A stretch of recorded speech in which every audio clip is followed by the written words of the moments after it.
So we are here for a very short PSO stream. I wanted to show some progress, I guess, on these characters between the events. I've unlocked 2 out of 3 excals for Remote. I'm working on some swordsman lore. I wanted to point out, chat, that in the process of trying to unseal this weapon, in about 8,000 kills, and we'll get the exact count in a moment, I've gone up 9 photon drops and 11 photon crystals. I put away so many Rappy Beaks at this point, I think I genuinely need to put them on a character. I might have to store them on this character. It's like actually madness. Let's hop into a game and showcase some things.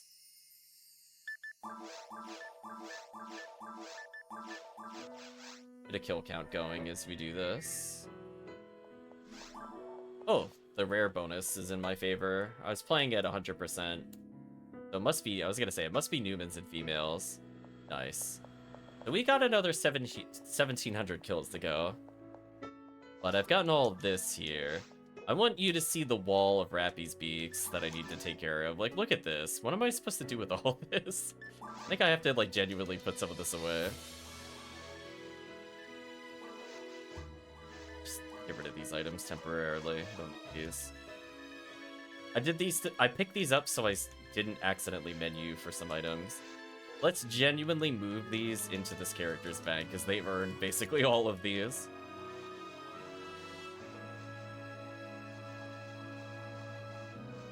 So just a few from unlocks, chat. Just a few Rappy mags that we could get.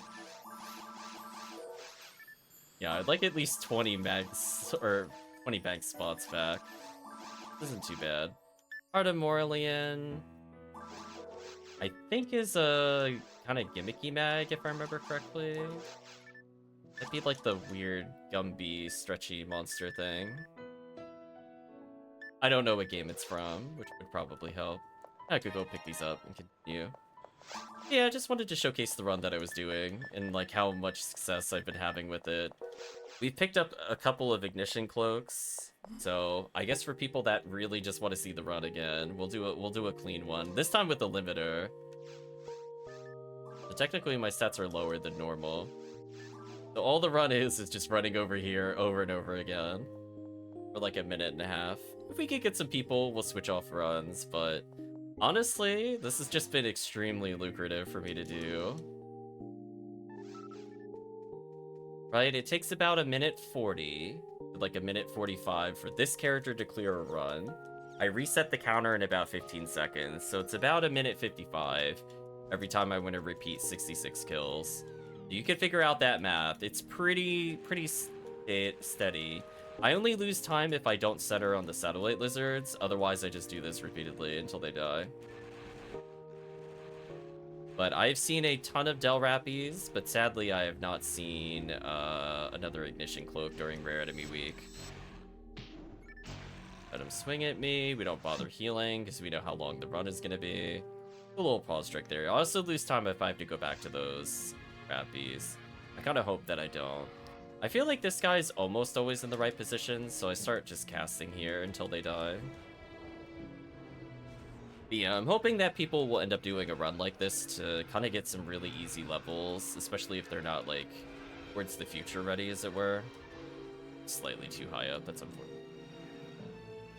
That's pretty close. I need to be down further. But I've been doing this to basically restore all my TP restores, so I don't usually ever go to the shop.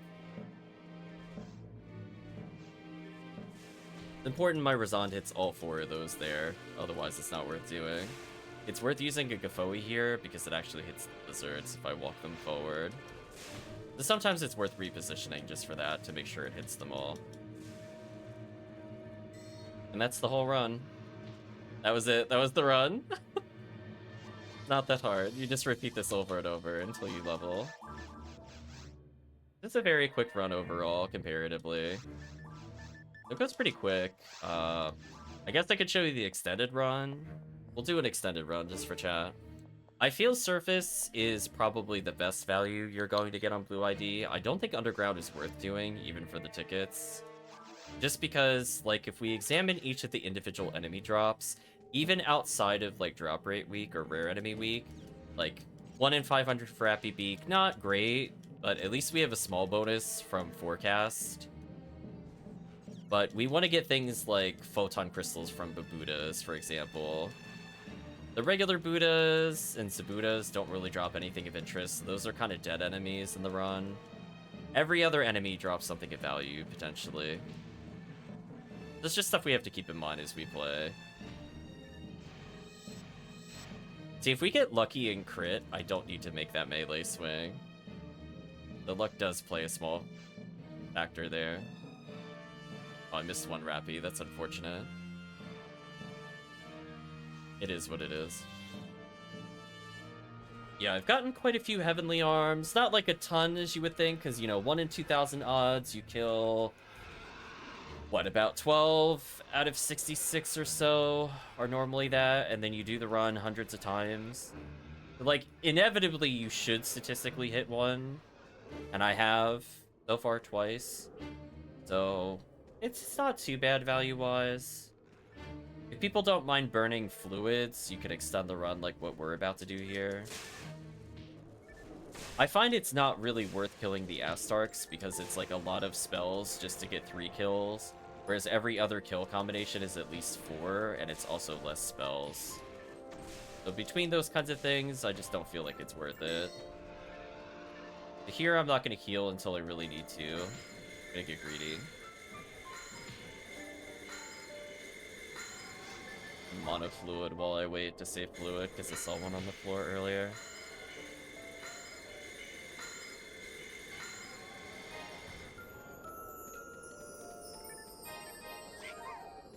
So, like, you could do this Rappy check, but I just found it wasn't worth the time when I started to seriously grind it.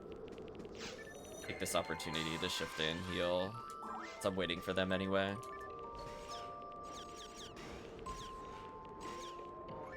So the only thing we really don't want to see is Pazuzu. Pazuzu is a massive waste of time in this run, and if I see it, I'm resetting. I'm not dealing with it. Okay, we didn't see Pazuzu.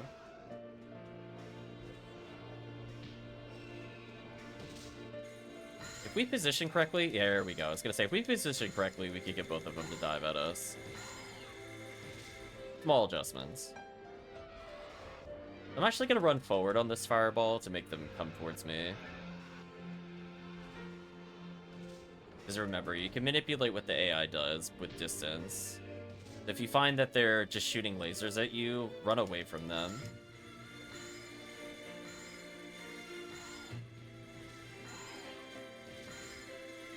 Got him. I've been cactus-did. So, I don't know. The extended surface run gives you some select cloak chances, but outside of, like, drop rate week, I mean, you're basically trying to roll a 1 in 2,000 with only 3 chances. I don't really think it's worth it, so I haven't been going for it. I've just been enjoying that initial reset more. And as I said before, most enemies drop something of interest. Zeus can drop Congeal Cloaks, which aren't bad for new players. I personally don't need them, so I don't want to do them. Unless I really have to. So for me, they're not as useful to collect. Like, technically, they are worth a PD.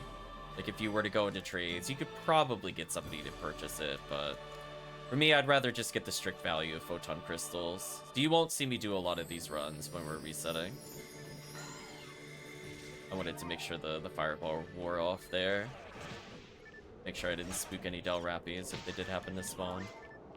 Technically, I could have kept casting there if I really wanted to, but I'm playing it ultra safe.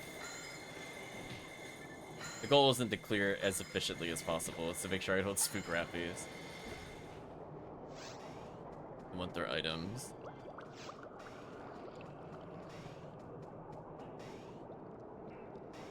Oh no, Tomb Ambiance for 10 hours. Yeah, I don't think so. 1 second, chat. We're switching over to Dragon Quest soundtrack. You've had enough, Grandia. you had your chance. You tried to Tomb Ambiance me for the last time. Seriously, 10 hours of the Tomb Ambiance. Why? Why is that a thing? Anyway. I guess I'll start spamming here. It's probably good enough. You want to be sort of close to the rock rather than far, so I'm actually going to move closer. Because eventually a Dorphon is going to appear near that rock. So you could, like, Gazond or Razan while waiting. I technically could have waited to move here. I could do something like this to hit the next satellite lizards, I guess.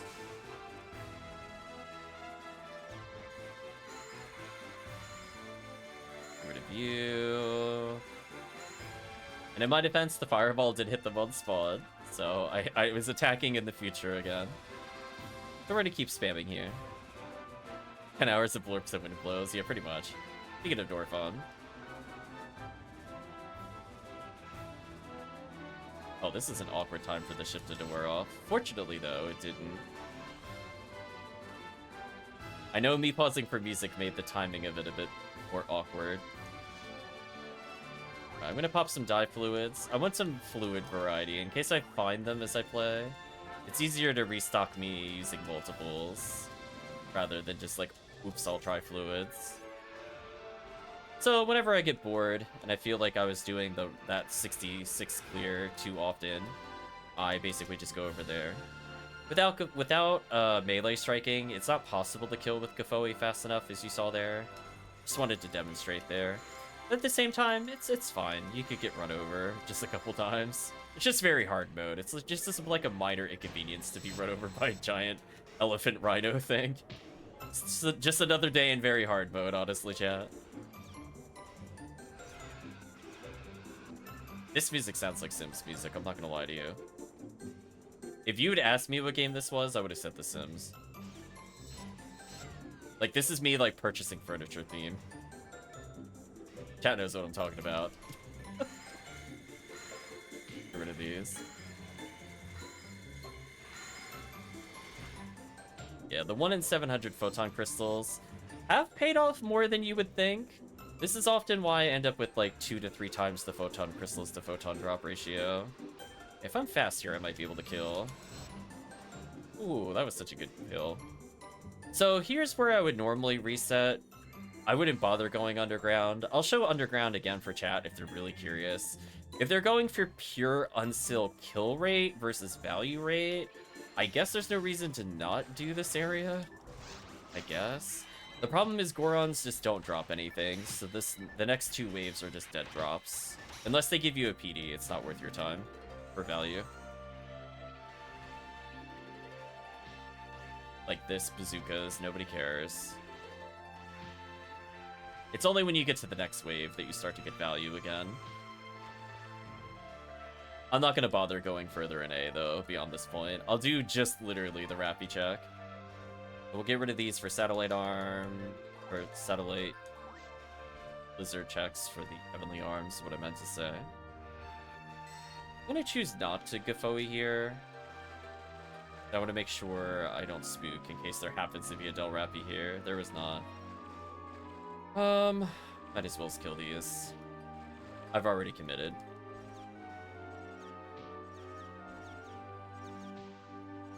So yeah. You can, in theory, check the next room if you really want to, but this is absolutely stretching it. I don't recommend normally going this far. As you can see, it burns like a lot of fluids. And the goal while you play is to just pick up as you go. You'll probably just be doing a lot of resets like I am. Like, you might as well check this room, I guess, just for Del Rappy, if you happen to come down here. But any wave after this is just like, if you're really desperate for the Marissa Jaya, this is the only drop of interest in this wave. So we'll finish out the room, and I'll reset. And then you'll never see this room again. I don't plan on showing it again. It's not worth your time. For unsealing, it's okay, because at least there's a couple of waves back to back. But it's just kind of whatever. Okay, at least you have Sand Rappy checks there. Then beyond that, you just leave. So nothing drops here, you just walk away. Take the mine material, I guess. We'll do a box check. Oh, another mine material. Darn, I have to go back. Those are worth picking up as you go along. Anyway. So yeah, we'll see if other people are around. Otherwise, I am literally just gonna loop it for like the next hour or so. Check and strap in for a bit. I do think at some point when we have a full group, we will go through and showcase quests that can be run probably prior to Halloween, or what quests to run during Halloween to get cookies other than cookie quests. I don't think we will need to do so during the main event itself, unless I am waiting for people. But, like, if we don't have 4 people, we could do it. Forgot to book us PSO. Let's go. Are looking for group thing on Discord. No, it's just kind of casual. I'm not gonna play for very long. Yeah, it was kind of for whoever was around. I was kind of fine. Look, just doing solo for the next 20 minutes. I don't plan on being here very long. But anyway, hope you're doing well, Remote. You can post one if you want. I'm only gonna be on for like another half hour. But from the standpoint of the run itself, you know, you just kind of hope that this creature drops something. Also technically double Gaffoe stack there if you're super scared of missing a Rappy, because I did miss that Rappy once due to how they positioned me with smacks. Otherwise, I just kind of walk near this satellite lizard. It's my rough visual cue. Hope you're doing well, Remote. I mean, if you want help leveling, let me know. It's just like, that could be done. Your sword is almost done. Running GGST again using one of the fighting game controllers. Oh, you're playing with the leverless controller? I'm assuming it's Guilty Gear Strive. Like, I'm learning acronyms very slowly. Bonk. Show you the difference between a Raffoe and a Gaffoe there. You'll see that because the satellite lizards are so tanky, you end up having to cast like 3 Raffoes, which is also slower. That's why I usually just Gaffoe on that other wave. Yep. We have literally just one last unlock for Remote's item. We're not like too far off. Actually, let me kill count when I'm in the actual quest itself. What controller did I use for when I played Xrd? I don't remember what the brand was, but I have an arcade controller. I think it was octagonal gated. I technically own a square gate and an octagonal. But I mean, like, this is stuff I've not used in like a really long time at this point, like more than 8 years. I haven't had a reason to really use it for other games. I think I tried like one time using it with Castlevania. And it helped with some things, but it is what it is. So yeah, I didn't play with like a controller. I played with the arcade sticks. I did feel like feeling the actual diagonals helped, but there are times when you want to kind of shortcut that you don't want to feel the octagonal gate, and where square could be more useful. So it depends on whether or not you want to feel you hitting the diagonals or not, if that would be useful to your style of play. Like other small advantages between the two. Chat doesn't know what I'm talking about. Just think of like a control stick, and it literally means like if you were to roll the stick 360 degrees to the edge of the thing it's contained in, is it circular? Is it actually edged like how the C-stick is in a GameCube, or is it square? And there's advantages and disadvantages to each of them. It really just depends on what character you're playing as to whether it helps you or hinders you. Whereas, like, I found it was very useful to have octagonal for charge characters because I wanted to feel if I was using down back, for example, versus, like, just back. It was, like, extremely important that I felt that. So I could get that tactile confirmation, especially if I'm doing, like, a couple of inputs into it. Yeah, they're much easier on stick compared to D-pad. Because I can get confirmation. I'm like, I feel that that is the direction I'm holding. Not like, oh, I'm holding slightly more down or I'm holding slightly more left. Like, I know the exact moment that I hit it for timing reasons, so.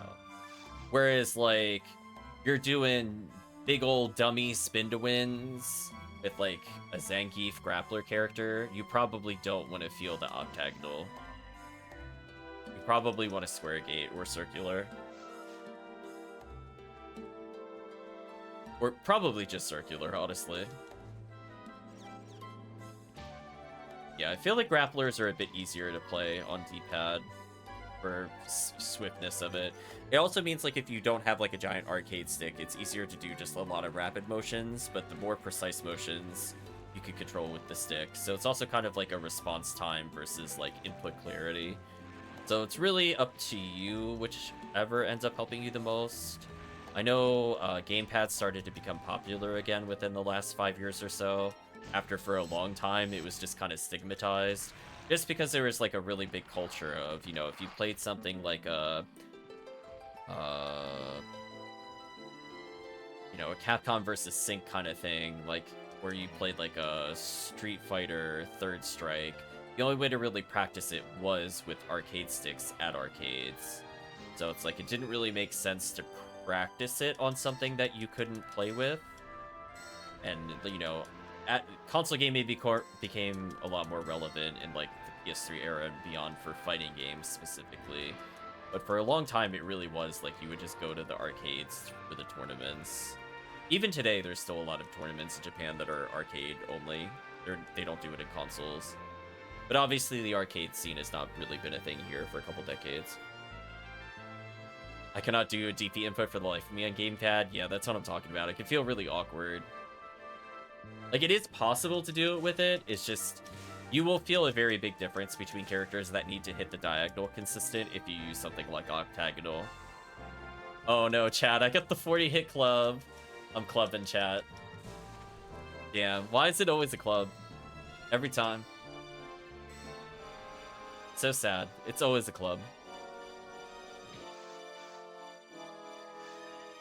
So, unfortunately, due to Rare Enemy Week, I feel like I just haven't been getting anywhere near as many drops as Drop Rate Week. I really think Drop Rate Week is completely broken and very hard. In, like, Rare Enemy Week, it's okay. It's just okay. But, I mean, to put it in perspective, this character is 182 almost the entirety of the anniversary event. They hit 183 right at the tail end, and the last 4 levels have been very hard modemly. So I know this is pretty good for XP.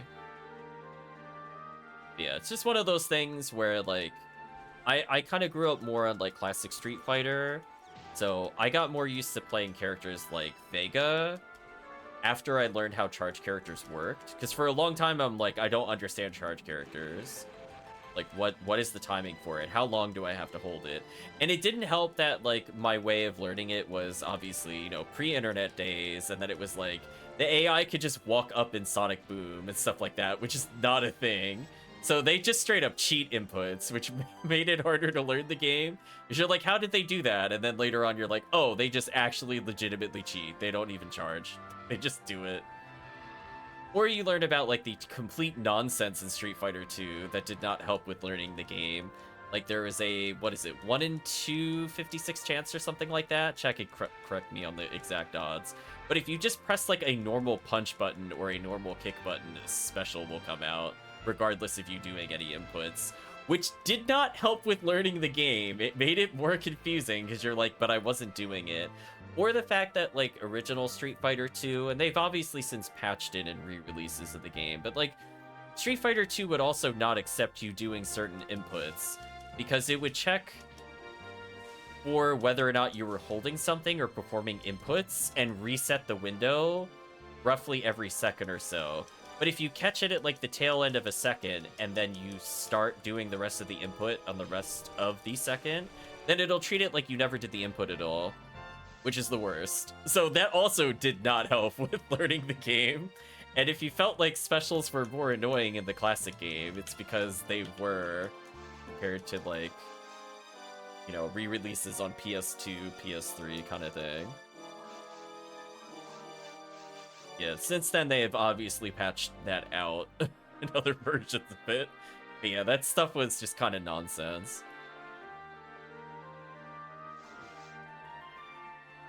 Seriously, what weird jank led to such, like, an iconic style of games? The many Street Fighter clones. Nowadays, I don't think I want to touch a Street Fighter. I'm good. I'm happy never watching any footage of that game ever again. I have no interest. I'm like, I'm glad it helped people get into fighting games, but I'm like, nah. Let's watch something else, please. Oh, no crits. Unlucky. Do I see myself getting back into a fighting game? The only one I would consider playing nowadays... Flash and Ninja 4. I would probably get back into that game. See, just like... Give me simple inputs, and it's more about mind gaming the opponent. And I do a lot better at those. If I have to do, like, Ivy from Soul Calibur inputs every time I want to do, like, a basic throw, it's just gonna turn me off of the game. Just like, no thank you. I'm not doing the weird pretzel motion every single time and then buffering it while walking around. It's, like, utter insanity. I'm like, I would like my hands to not feel tired after 20 minutes of gameplay, please.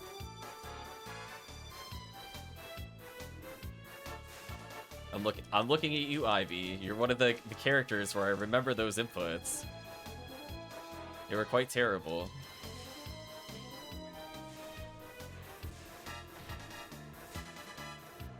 A bit slower in that run. Oh, because I went back for materials. But we're getting there. Oh, challenge mode. Wrong.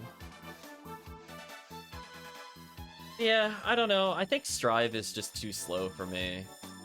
I mean, I know a lot of people like it, but I think I'm in the camp where I'm like, I don't even want to watch it as like, I don't even feel entertained watching it. I don't feel the appeal. Competitive tier fighting games scare me. Oh, the players scare you. That's fair, I guess. I just feel like, I mean, maybe it's because literally the developers are getting older, but I feel like there have just been really, really slow modern fighting games. Like, I always felt like Persona 4 was also kind of, like, slow for an anime game, then Grand Blue was really slow. Xrd was much slower than its predecessors, and now it feels like I'm playing, like, Grandpa's speed. Like, it feels like I could play Strive, because it's so much slower than its predecessors. Where, like, I remember trying Guilty Gear on, like, PS2, and I was like, man, these are some crazy fast inputs you have to consistently hit. And then I just kind of watch Strive, and I go, oh, that feels kind of basic. I mean, I think even I'm learning what these buttons are without having touched the game. Like, like A, B, quarter circle, I don't know. I think Promethean made a comment that it was around the time they started going, like, modern controls versus classic. I don't know if it was specifically, like, that kind of control scheme now that would turn me off. But I definitely feel it's more like the mentality. I don't think it was specifically that change, but it was, like, roughly around that era where I just feel... No, I just don't enjoy the games as much. Like, I enjoy the ultra jank, like, Fist of the North Star watching it. Would I want to play it? No. I like Tekken 7 more than Tekken 8.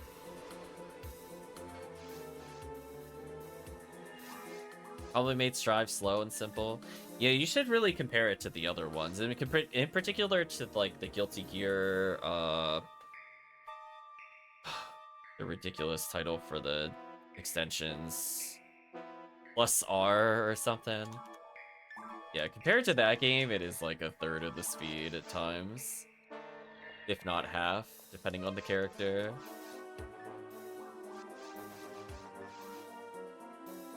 But yeah, it's just much slower. Grand Blue's another example where the game is very slow. I liken it more to like where Street Fighter is paced. So I feel like the game speed has been matched to hit Street Fighter, but at the same time, Street Fighter also has just been very slow. Like, I feel 4 was, like, decently fast, but not as chaotic as some of the inputs of, like, 3, for example. But then, like, by the time 6 came out, I was like, I'm gonna fall asleep watching this gameplay. I'm really sorry to all the competitive fighters out there. I'm just like, I just don't find it interesting. I'm like, you know it's bad when, like, I'll turn to Kirk and I'll say, you know what I would rather watch today? Why don't we watch competitive Windjammers? I would honestly watch that over a lot of the modern fighting stuff. As someone that used to go into a lot of fighting games, I'm just like, yeah, maybe I'll watch people playing Under Night every now and then, but like, I don't want to play the vanilla fighting games anymore. Windjammers is a frisbee, competitive frisbee thing, by the way, Chad, if you don't know what that game is. Which, to be fair, I don't think most people would, other than maybe Kurt. I'm like, yeah, I think I'd rather play that game. Which also has fighting game inputs, which is very funny. Just like, I kind of want to play it just because it's just like so outrageous.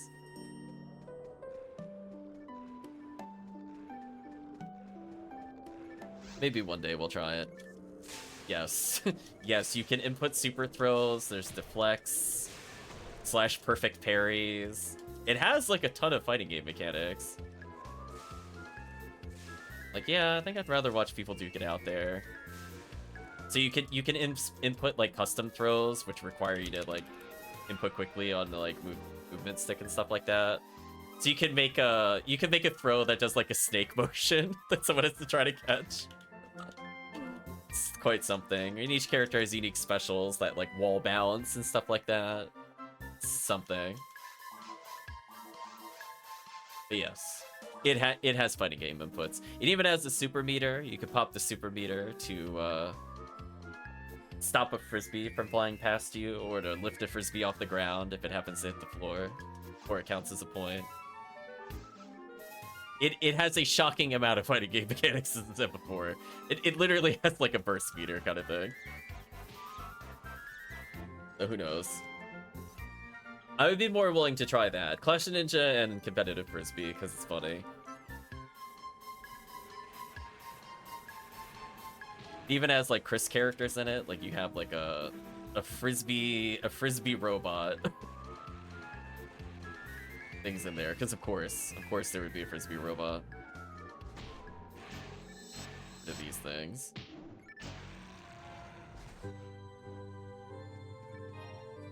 I am intrigued. See, there we go. So yeah, so sadly, because it's not drop rate week, we're seeing a big hit on like photon crystals in particular, because you have to think the 1 in 300s and the 1 in 700s aren't getting the boost. So the most I have is the forecast bonus, which is a little rough. So value-wise, it definitely is not as good as when we started showing it. I still get like roughly 1 to 2 PDs an hour, which is, you know, pretty average. But the plus side is that even if we don't see it on stream now, I can already tell you I have like 3 or 4 ignition cloaks just from doing it on rare enemy week and drop rate week. And drop rate week has 0 impact on getting that ignition cloak, since it's guaranteed to drop from Del Rappy anyway. So we have gotten a decent amount of value from doing this.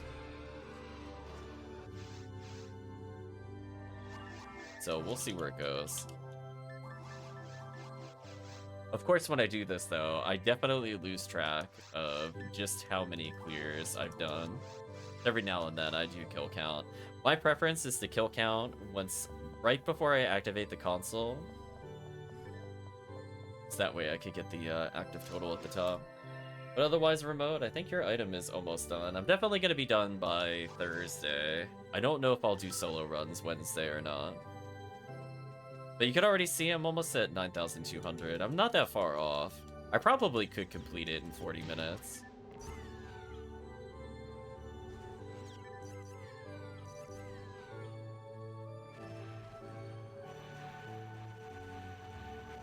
Right, because we're saying it's about a little under 2 minutes for 60.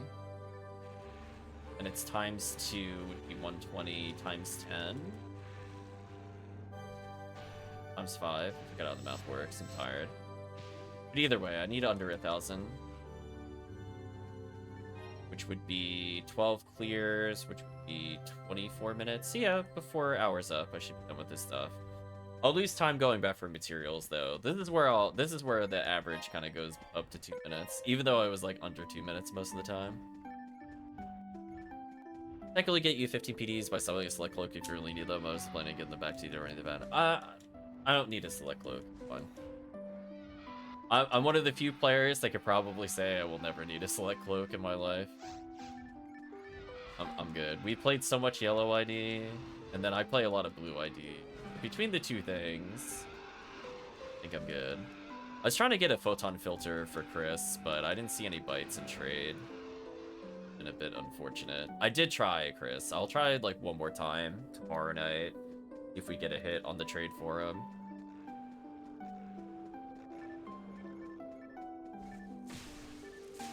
There was somebody that almost sold me one, but then they sold it to somebody else. I literally stepped away for like 30 seconds after an hour from posting it because I had to do something. And when I checked back, I saw a message. The message was deleted, and then somebody else bought it. I was like, really?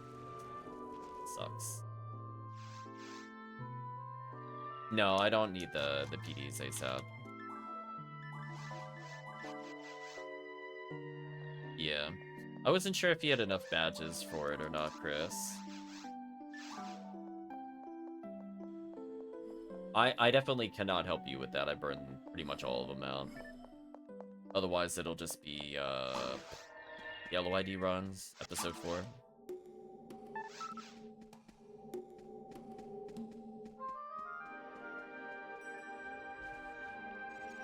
But yeah, overall, like, if I manage to sell the Rappies Beaks, that's like 6 or 7 PDs. It's whatever number I have divided by 2. Help out mag traders. HellCleave sometimes takes them as currency, for example. But otherwise, like, from the standpoint of just kills, like, it's just a lot of unlocking. So I'm not sure if other people needed stuff unsealed, but I'm literally going to be done with remotes, I think, by the end of the session. If you wanted to see the hour of grind, as it were. We did not get lucky. We did not crit. Yeah, the limiter also reduces my damage, so I'm missing by a wider margin. Not far up enough. I gotta walk further. You have a lot of leftovers from previous years.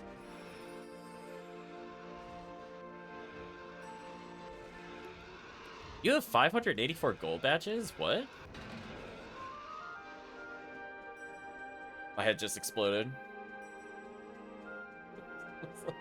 Do you know how much that's worth though, Chris? When you threw that number out there? Oh no, I misread. Silver 584. Okay, never mind. Wrong number. In my defense, they were right near each other. I'm gonna blame being tired. 68's still a lot though. It's me, it's not you, it's me. 493 photon drops is pretty good. Means you can pretty much sphere up whatever you want at this point. Yeah, it's a shame you didn't get as much time with the anniversary this year. This year was very good overall.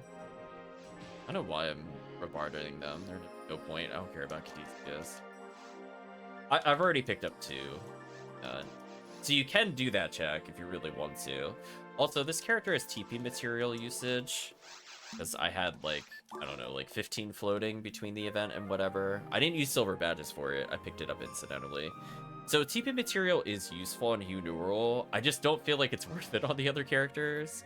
Because all forces should have add-ups, and then characters like Umar and Ramar don't really care about TP either. Yeah, I thought UCD is 600 for a second, but yeah, it's a shame.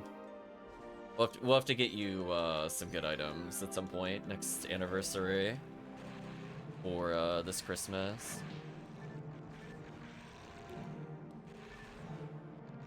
Like the silvers, you could convert into another 58 gold, so like technically you could get a weapon. You have enough left over. In theory, you could still make the photon filter and be okay. Bronze will mostly be where they are. You could technically do some trades for ad slots to get PDs if you really wanted.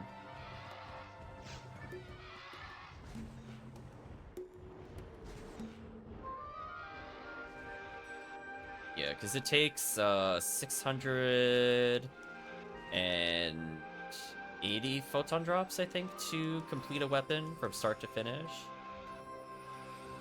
Right? Because you need essentially, well, a little under. I rounded up a bit.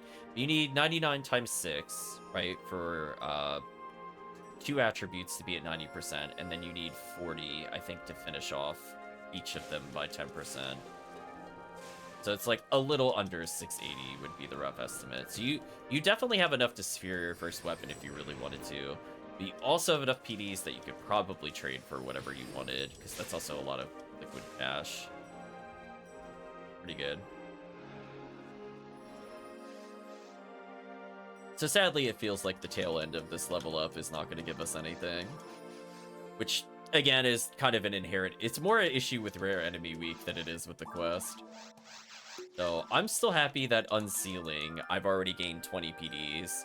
So for 10,000 kills, I doubled that amount with drops. I still ended up with like almost 30 in materials across the board. Also, keep in mind, when I switched over to this weapon... I did not start this weapon at 0. This weapon started at 4,000. So this 9 photon drops, 11 crystals has been about half of one weapon and a third of this weapon. So it's more realistic that I killed this at only 8,500 kills or so, not 10,000. Keep in mind too, this was the weapon that was being held last session by my foe Newman. So that particular weapon ended at 4,010 kills. So today specifically, I've only gotten about 5,000 kills on this weapon. So I'm still up a lot, even if it doesn't look like it on the stream. So I'm happy with that.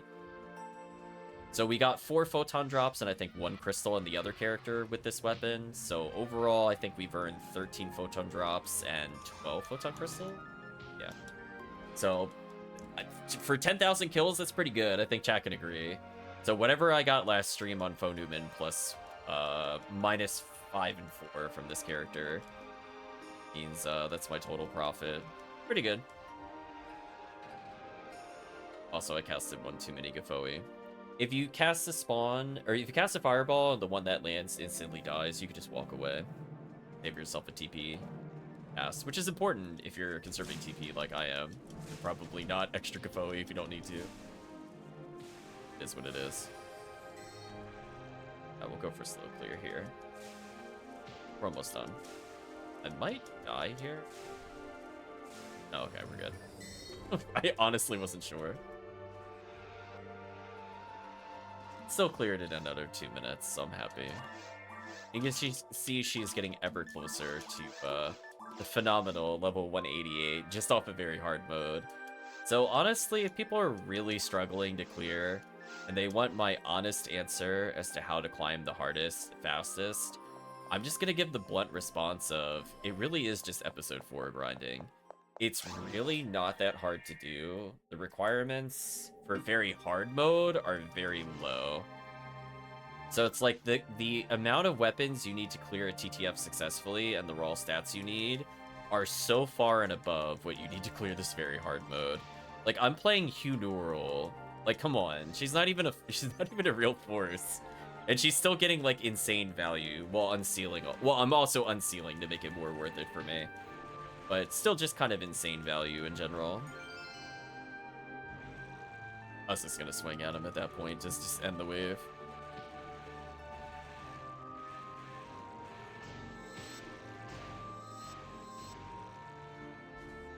There we go, put another fireball down, walk away, pause trick set on target, walk away, no drops of interest, unfortunate.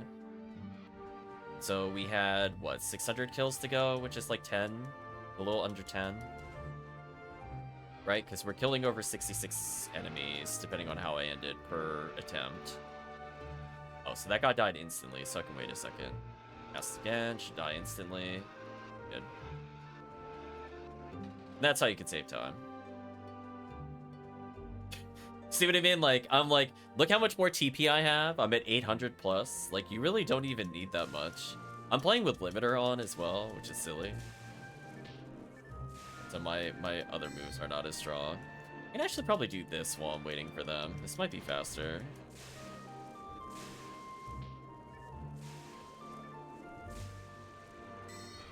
Kind of.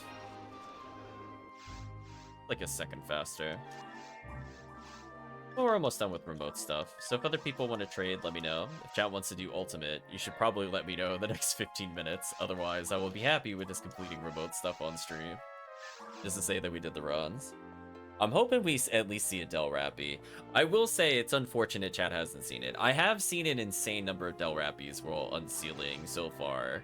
So if we see another one, this would be number 13 while unsealing. I usually see it in the second wave of Rappies, but it doesn't mean anything.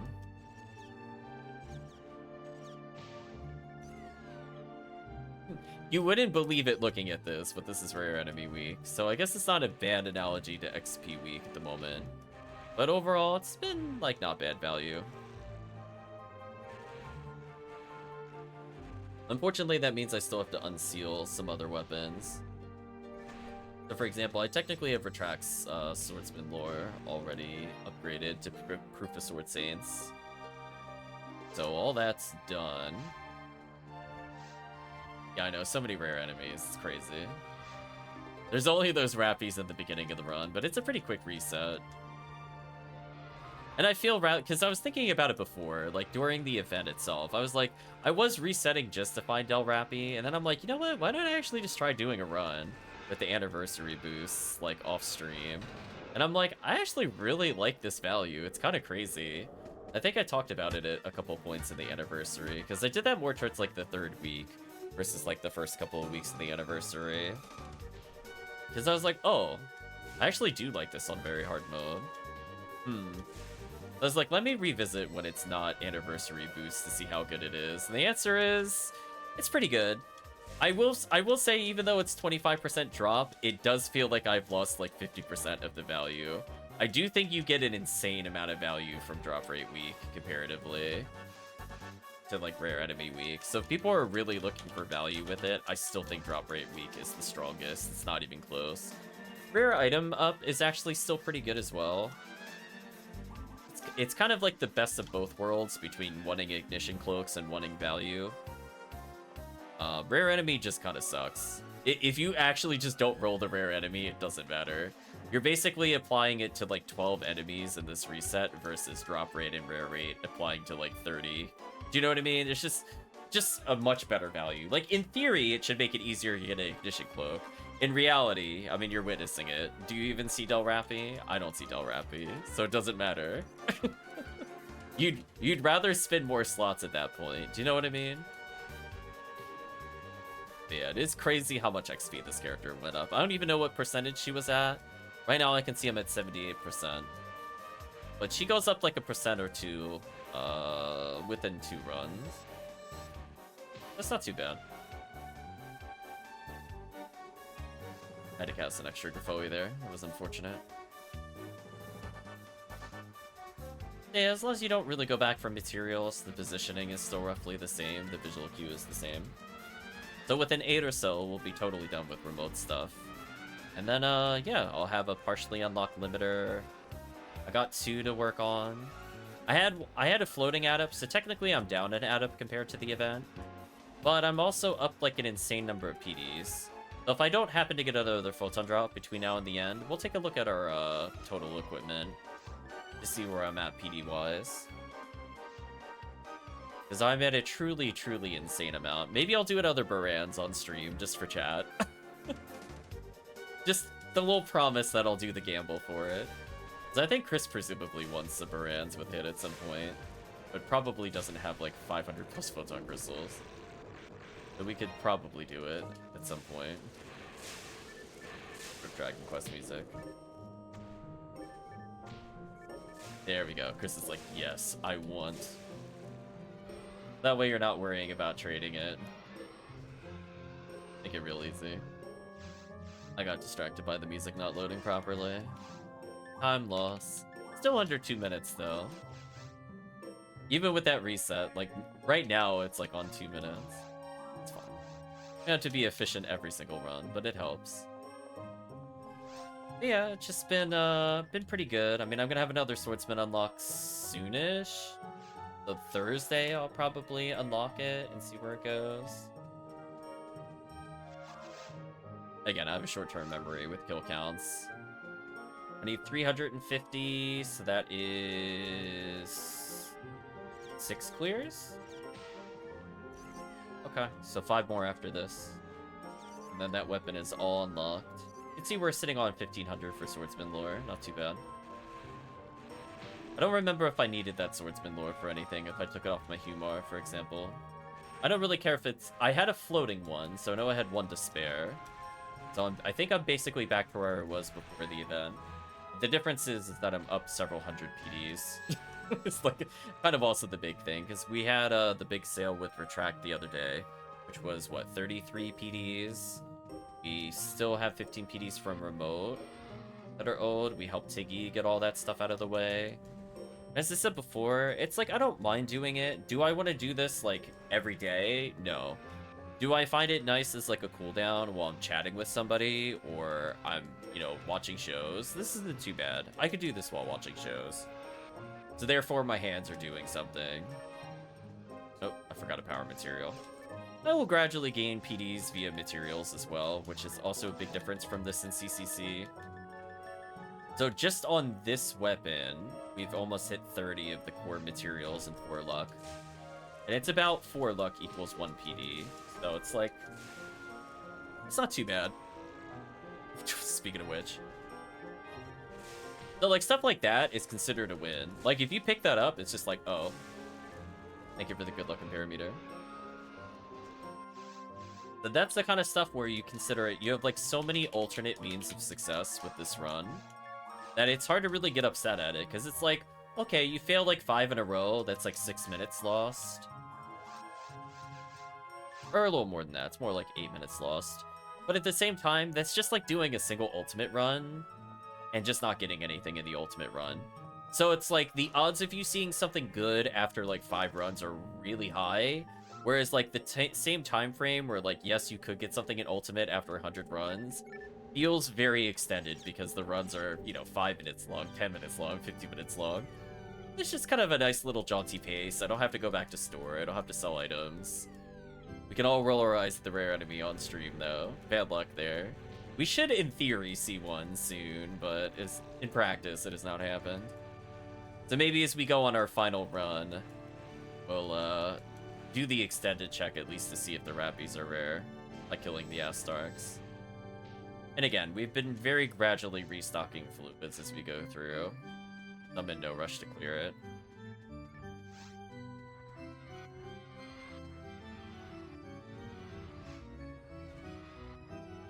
So yeah, Gapoli merge definitely helps here, but not too difficult to do. And I found like people are probably going to do this quest unironically during Ultimate Mode Halloween event. I feel like people are going to play this beginning portion a lot, doing the same thing that I'm doing, but fishing for cookies. Because this is such a high density in the beginning as well. Might not be a bad way to get photon filters as well, just resetting on Ultimate Yellow. So I think it's the Babutas that get it, if I remember correctly, for Yellow. Well, that was fast. That was barely a minute 30. The stuff like that saves a lot of time, right, chat? We have the short lobby as well there, so it takes like 0 time to get there. And then we'll be all done with Remote's items. Sadly, this last 1,000 kills or so have been kind of disappointing, but hey, I took photos earlier in the Discord when I was doing this during drop rate week, and I got, what was it, 3 PDs, 1 photon crystal? So good. Yeah, short lobby tech is real. So I need 220, so that's about 4 runs. And that doesn't kills from this one. So 3 more after this and we're done. Then I need to get another 5,000 kills, which will be a bit more tedious. Gatling with 40 hit.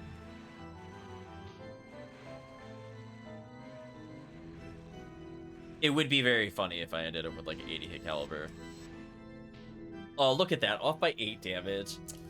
Man, if I didn't have the limiter, that would have killed, I'm pretty sure. Do you have to think, limiter is like minus 20 to every stat? 30? Yeah, 30. Makes a big difference. That's like, what, 6 damage a swing? Painful. Need to level more, chat. That's all I'm learning. Yeah, these guys are usually the ones that drop photon crystals. That way we disappeared. I've gotten a majority of the photon crystals just from that specific fight. Over here, it's not too bad. As I said before, you're still getting 1 in 700 photon crystals.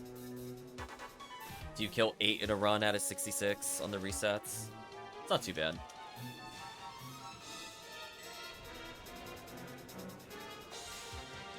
So in theory, we could get photon crystals here. In practice, maybe not. Yeah, you can see we're going way under 2 minutes to clear, so we're almost done.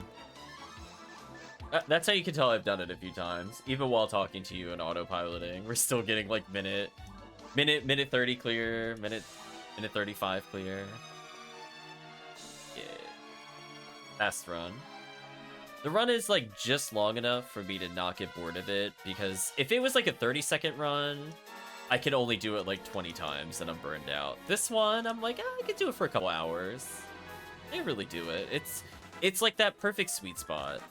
Like for me, I'd prefer a run to be 2 minutes and reset versus like a minute 30, but at the same time, I just really don't want to use fluids because the other items aren't really worth checking. Unless I really want another Caduceus. Which is at this point, I really don't. We already used ours for Divine Filter. I don't know why I moved there. I don't know if this improves the run or makes it worse. We'll find out, I guess. Creative blows there. Unlucky.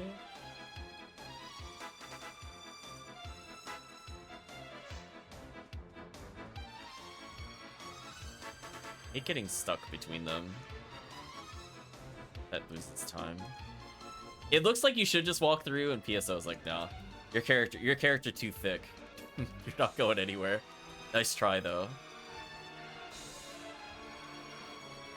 Oh, I didn't have to go either. Move on. Time loss. Yeah, otherwise, I'm not really picking up materials that aren't the core stat boosters. No more evade and defense. I don't see people purchasing those at all, unfortunately. New players not bothering with min-max, apparently.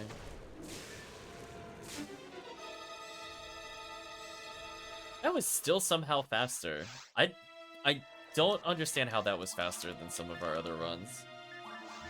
That's crazy. I cast like one extra tech that I didn't need to do, and then I cast the wrong spell there, and we were still faster than one of the other runs. Craziness, chat. Maybe it is faster to take that step forward and save time. I can't otherwise account for how we saved seconds there. So we'll try it again. The 66 kills will put me at 990, so I should do the full clear here. You should check Zeus on this one to guarantee it.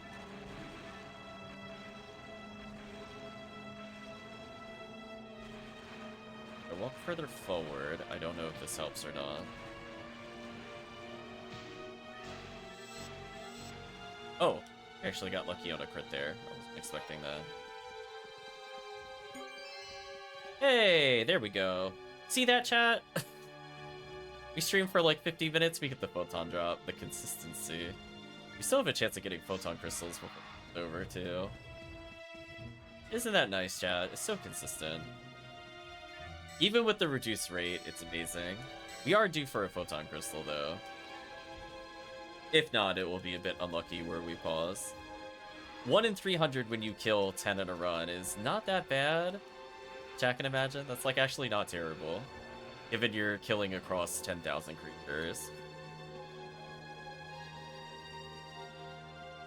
Like you will do like 300 runs to clear this, so you will get enough to at least get a few almost guaranteed ones with off chances of photon crystals from the videos. Now what we're gonna do, we're going to push to the next set of Rappies. Probably not Citadel Rappy, because the game is being not generous at the moment. I have a die fluid though.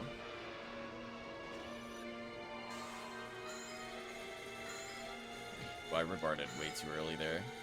I'm used to Faux Newman where that would hit, and I'm like, wait, no, it doesn't hit that far. Stand still, regen some TP, let them walk forward. There we go. That's what needs to happen.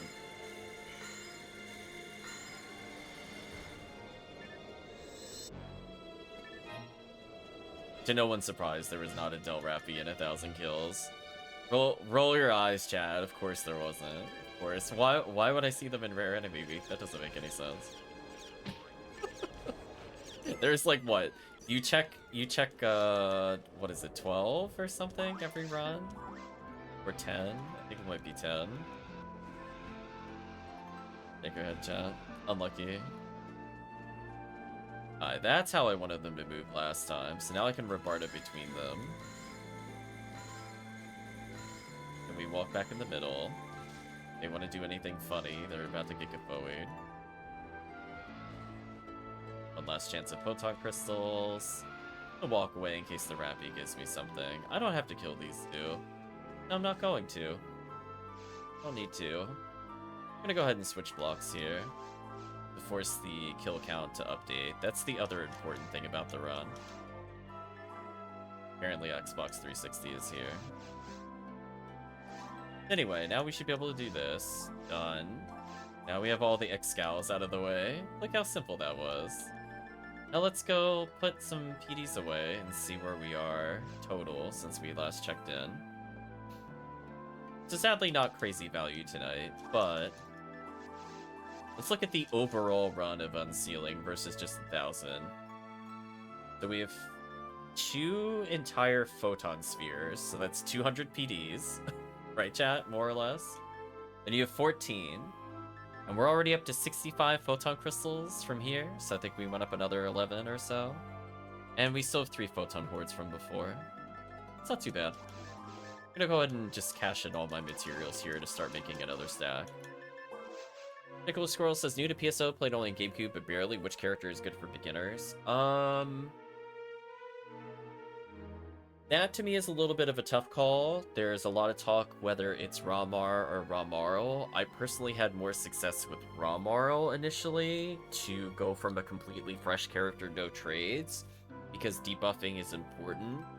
In early game, when you go from, in particular, very hard mode to ultimate, you'll see a strength buff there. Ramar probably ends up being better long term, but he's rough getting into ultimate without a good party. If you have a group of people, I would recommend Fo Newman is really great at solo hunts and is a really great second character by collecting mine materials and making a mine mag as you play ATP. Though ultimately, you probably want to make an ATP and an MST when you play. Personal preference, which one you do first. I just find Ranger is probably the easiest of the classes to do. More advanced players can maybe get away with playing HuCast because the ATP growth is so insane. So you're basically just looking for accuracy boosts through the game to get carried. Or a solid multiplayer choice while climbing is probably Broadcast. Solo, I've had the most success with just doing Ramarl. I feel like she's the best of both worlds. Don't need super high hit on anything to do well. Her damage is okay. And she can act as a force in most areas. And the stronger the team is, the less needed a force is anyway. Plus Ramarl has like the best pew pew laser with striker unit. that also helps. So she's also one of the rare characters you could play everywhere and still be effective. Whereas some characters are very good at certain areas and just absolutely useless at other areas. See Forces trying to use MST to kill in episode 2 in particular. That's super painful. They have to completely switch their playstyle to be Discount Hunter. Which is a very true but sad statement. But it is what it is. Oh, Ignition Cloaks. So yeah, we have these 4 Proof of Sword Saints, so we'll give 3 back to Retract whenever they're around, because I'm done, as far as I know. Other than that, you know, we have 1, 2, 3, 4 Ignition Cloaks we found, while unsealing 2 weapons. So that should give you an idea, chat. I'm up 4. just to put that in perspective, just casually up 4. That, I mean, like, each of those is minimum 15 PDs. We have like 60 PD in value just from Ignition Cloak. So we still have to unlock and unseal a bit more, so it's possible we'll find another one, but you know, we're doing pretty good. And you know these are not the ones that I'm using because they're not 4 slots. So I'm like, I could lie to you and put my 4 slot in there and be like, oh look, I found 5, but no, just 4 while unlocking the past couple of weeks. So that's just a lot of inherent value. I think other than that, I think I might have equipped the wrong limiter because I feel like the other one I'm using should have had 4,000 kills on it. But either way, limiters, I'll probably play with Phonumin in order to unlock. But at this point, I don't have an X-Cal from somebody else to unlock. So, what I'm gonna do is just pick one of my other lame to Argents. Oh, I have a 25 Machine Dark one? That's a good one to potentially use for full up. I think chat would agree. Not bad. Just a little extra zap damage on that boss. So yeah, I think I'm good there. Did chat want to do any other runs? I just want to ask before I go into grind mode again. That was about an hour of runs, which is kind of what we're doing in Anniversary. Although I'm in the wrong block. Gotta go to our safety of block 2. Nope, I don't see anybody, which is fine. Oh, who is doing Anguish 3 episode 2? Seabed, okay. Phantasmal World, okay, I was gonna say, if it was anything other than Phantasmal World 3, I would have lost faith in humanity. But like who is doing Anguish 3 episode 2? It better be box run. I better not see anything other than box run on that quest. Oh man. Humar Blue Desert. That sounds absolutely miserable. I would not want to do that. Solo desert chat?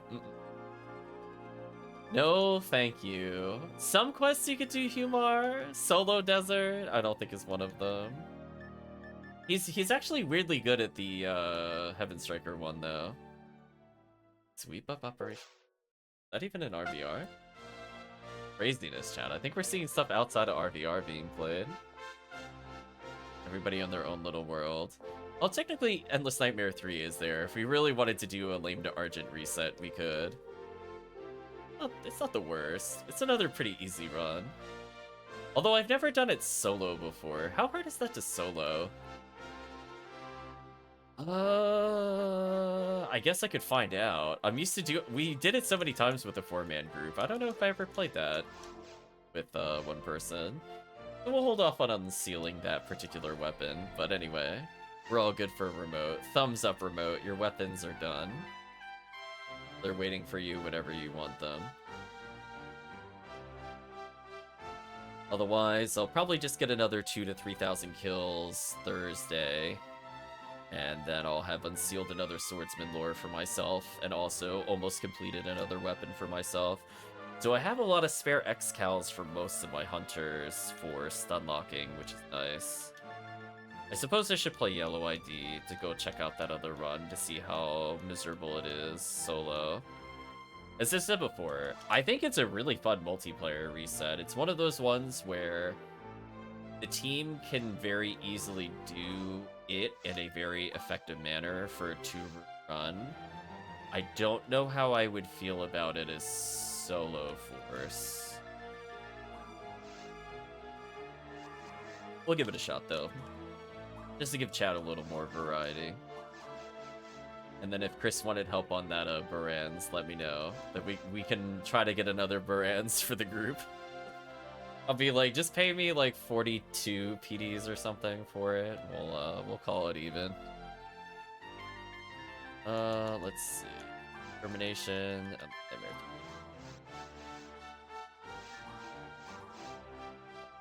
So sadly, you don't get the full bonus, which is also a good reason why I said we did multiplayer for it. I think this is the one where it's just like a ring in the beginning. Oh, this is not the right difficulty. Oh man, I forgot Blue Mines. Feels like it's been an eternity, chat. Blue Mines. Crazy.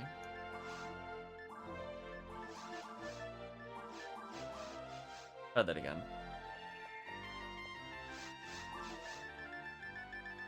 I've been running so many very hard mode, I think I just autopiloted in very hard mode.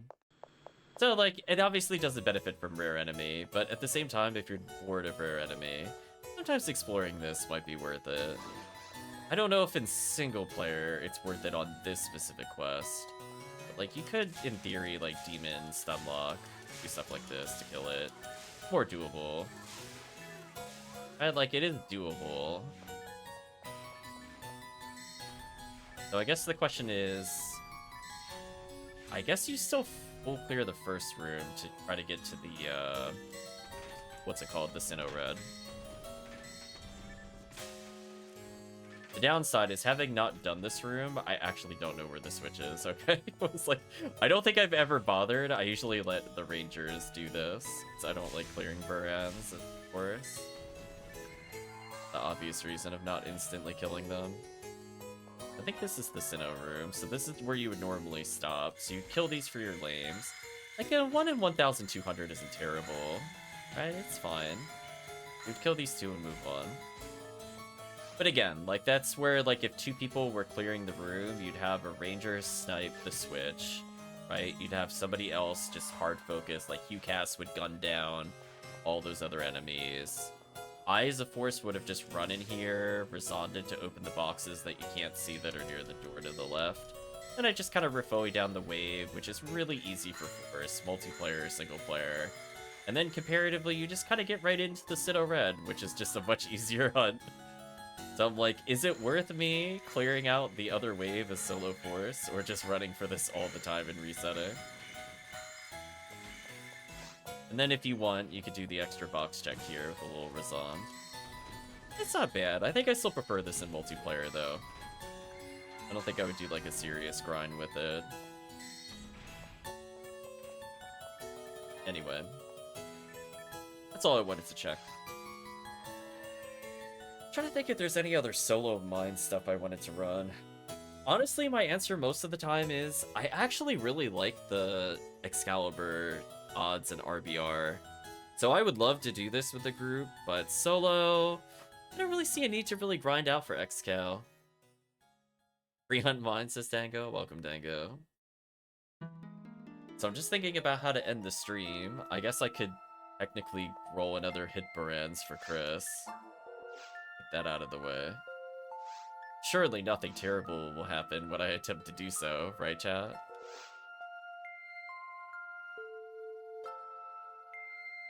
Now the question is, did I have another Baran's launcher set aside on somebody? I'm assuming if I had one, it would be on my pink rocket seal to save me creating one. I hope you're doing well, Dango. Let's try to make another Baran's for the team.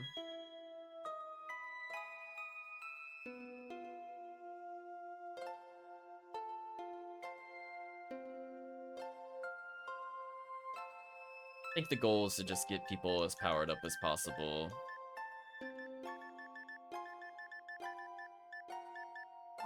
Thank you, thank you.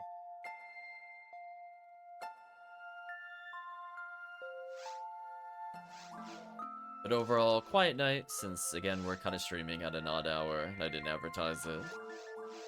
So I think for our standpoint, let's go see if I have a spare Baran's. Otherwise, I need to figure out who has done the other quests for it, which I don't think I remember.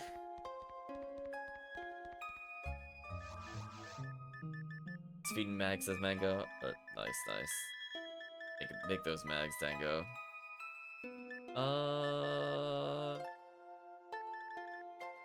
Let's see one in here. I have spare cannon root.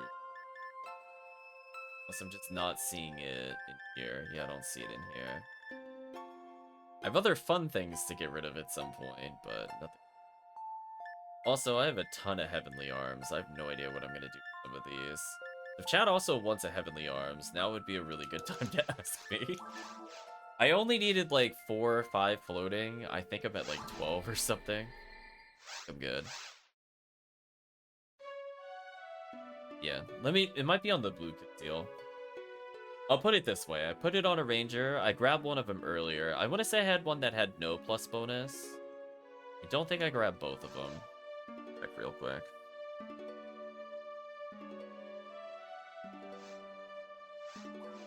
But we are pretty close to having like a Not even just a set, but like a completed range of brands, which I think is useful, given that some quests really need us to put in the extra effort for clear. Like, having a Machine Dark is good. I might just go for, like, Machine Dark as well as a Beast Dark, just so we have, like, full coverage on every terrible enemy that we'll be fighting. And if nothing else, I could put away some of these materials to help complete a stack. We are getting closer to a stack, which is cool. More Cannon Rouges, brands. Unfortunate.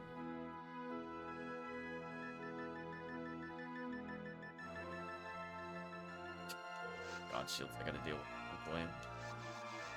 I'm gonna make sure I didn't put a spare one in here. Like, we have two waiting, but these are from me, so I need to make another brands. Let me check real quick who has it, if anybody. If not, I'll go make another one.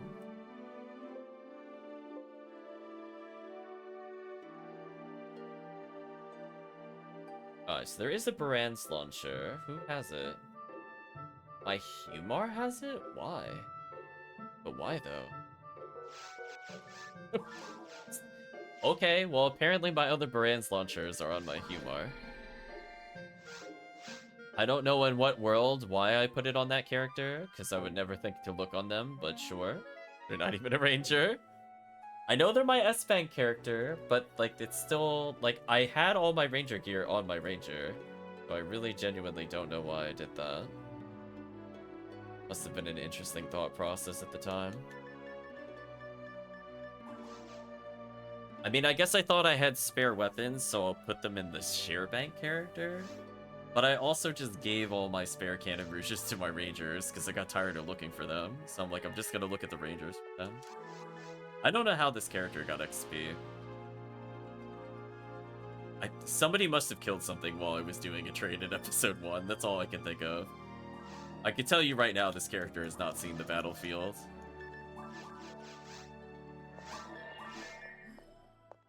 Oh, we just have a happy little 3 photon drops on this character for some reason. I must have not traded something over where it should have gone. There you go. Happy days, chat. Another 3 photon drops for no reason. So you can see he's kind of burned out of materials at the moment, so at least trades seem to be going well there. Still have a hilarious amount of mine materials. Speaking of which, he could probably finish that sack up by just grabbing 18 now. I think it's safe to say there's 18 in here. Let me at least complete a stack for him. It'll be useful later. Does he need anything else in here? Not really. Well, there's our Baran's Floral. I could technically do this up to 2 more times. Then my other question is, how many photon crystals do I have between all my characters? Let's do a quick count.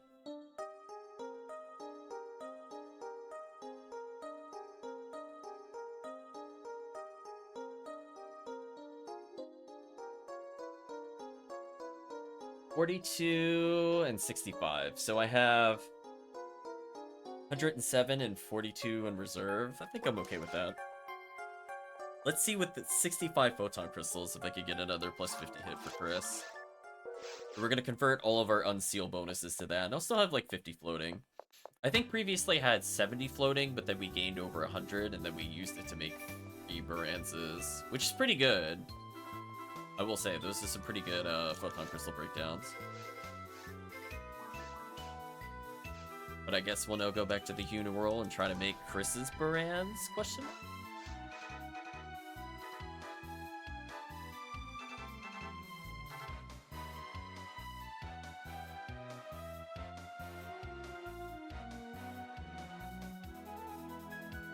Let's see, chat. How many photon crystals do you think it's gonna take to make Chris's item? Are you gonna guess more than 60? Is it gonna burn me out of my remaining photon crystals? We'll find out. Unfortunately, it's rare enemy week, so I'm not as likely to get photon crystals back. All of them? Brutal. Hopefully not. I'm hoping no more than 50. 50 would be a nice number for me. But we'll see what the game has in store.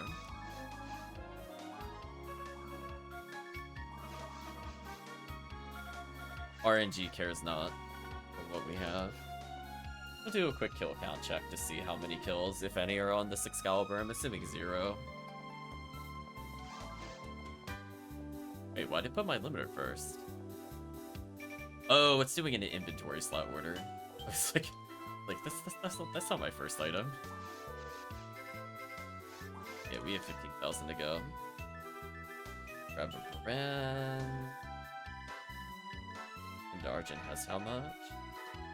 2,000 on it? Oh, okay, that's not too bad. I could probably unlock that one.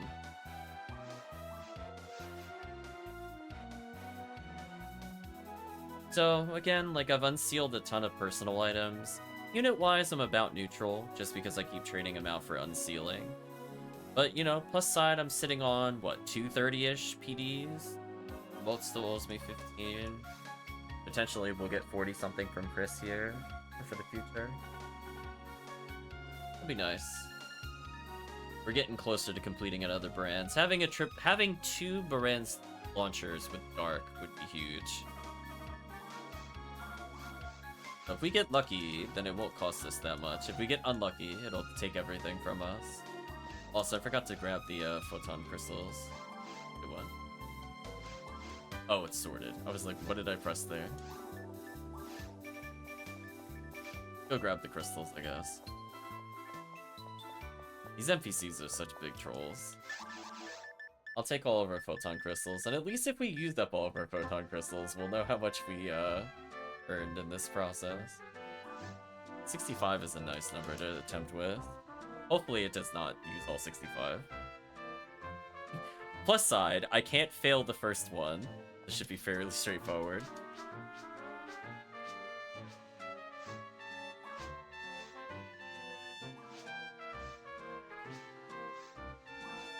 We'll be like, there you go, Chris. There's your hit percentage per hits launcher. All done. Gotta go further. Like, whoa.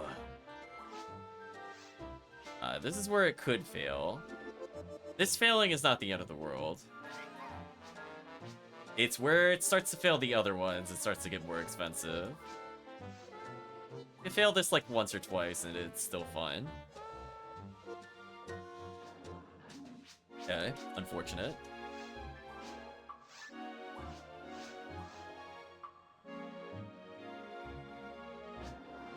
Oh boy, it's already starting. That's not a good sign. Come on, it's like a 60% chance. There we go. Okay, we're still in the average. We have 53 crystals to try to get this. See what happens. Okay, that was good luck. If we're lucky, it's only 5 more and we're done. The odds are it's probably gonna take like 40. Let's see, chat. Will we nail it first try? If so, it's actually pretty good if we finish it here. Nope. Fine. I think we're still under the average. The 42 from the initial pile would have left us at 18, I think. We could do like 5 more failures. Oh! Okay. The 65... We only spent... 26? Chat, okay.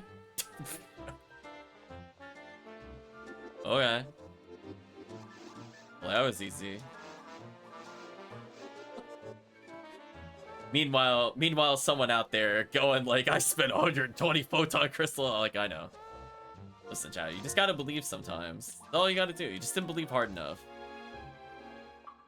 So that one, if we sold it, would be massive profit because I did not spend 45 or 42 on average in order to unseal.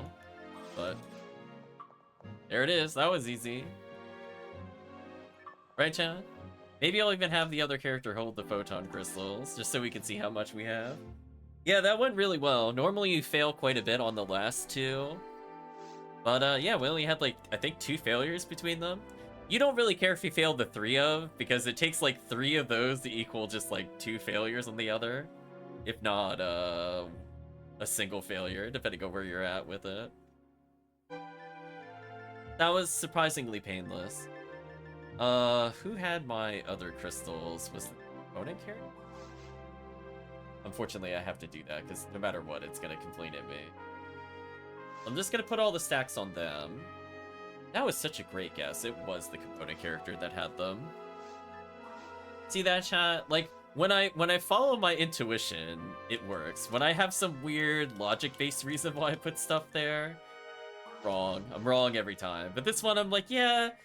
The way I view it, the way I thought of it was, it's an enemy part enhancer, so why don't I put the crystals of the character with the enemy parts? Do you know what I mean? Like, that made sense. But I was also just thinking, it's just like, yeah, I consider it a component in general. Yeah, she's maxed out on materials there. How about her held materials? How's she doing there? So we could grab 15 power and 5 mind to finish up another stack. That's not bad. We definitely have enough from that. Wait, did I do math wrong? Oh, 13 power, my bad. 13 power, fine. It's already off to a great start.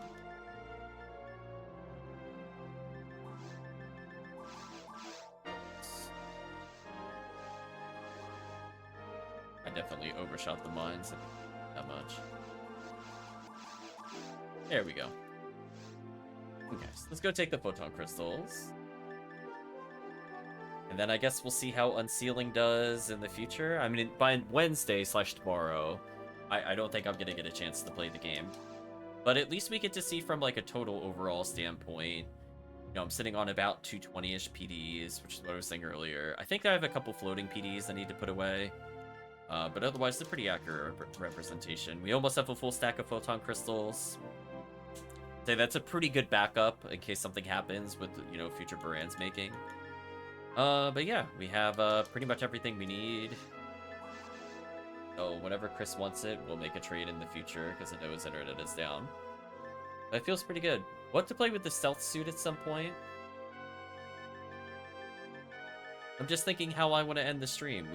We tried out a little bit of mines. We did about an hour of quick resets. I don't think there's anything in RBR that was too crazy. Anomalous Ordeal, War Limits 3, I think were the other two. They're not really ones I want to play.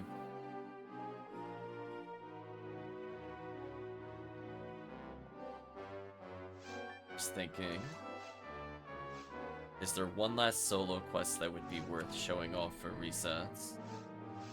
I guess I could do like 2 RNID tower resets because it's funny. You know what, chat? Let's do that because it's funny. Not because it's efficient.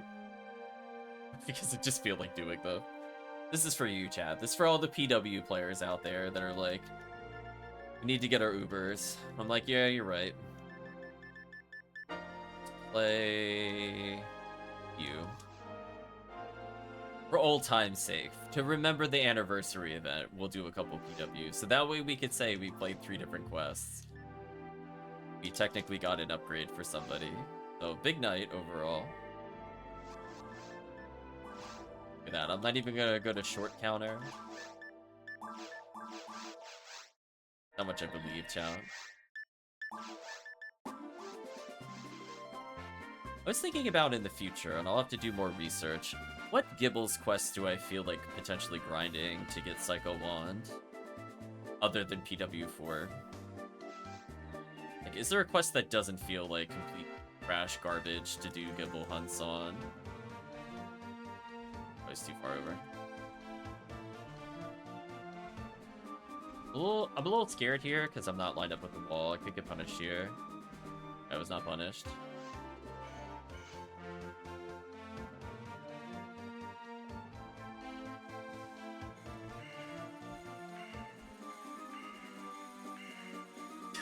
Look at them, chat. They're just trying to vibe near me.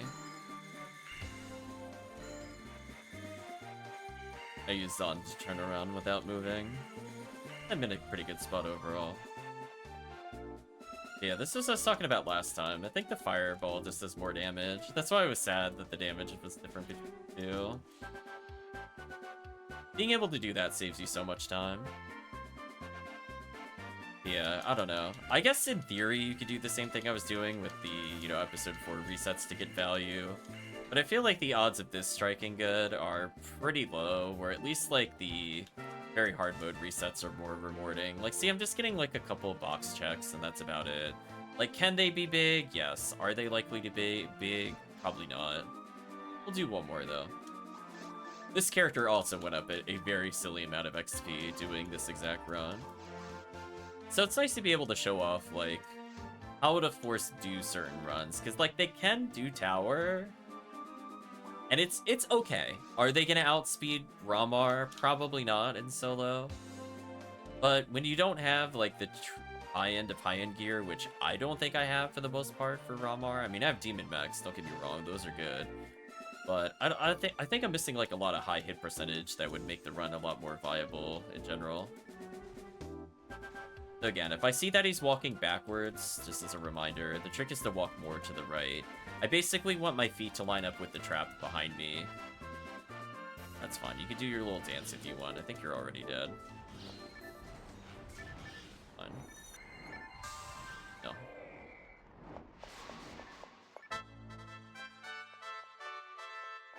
He got to do his little tango chat, then I ended him. I think you could technically Rebarda these. Might save time with the right boot. I mean, I have Congeal Cloak on, so at least it does, like, some damage. Blue Merge also is on, I forgot. Like, technically, I might save time there with Rebarda. I have to be careful there. I think it's worth doing, like, Fire, Lightning, and then the other one.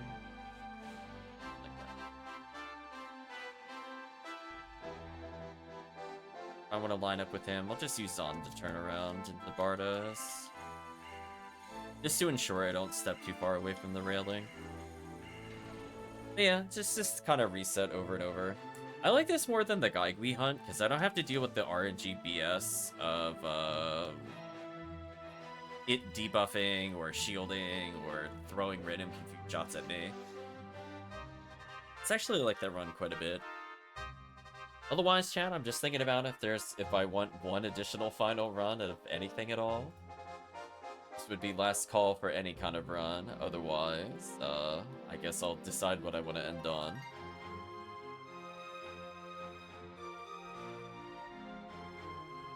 I'll go to the other lobby in case someone happens to be there, but I kind of doubt. Let's see. What is a solo run that could be fun to do with the Force, is what I'm looking up as I wait.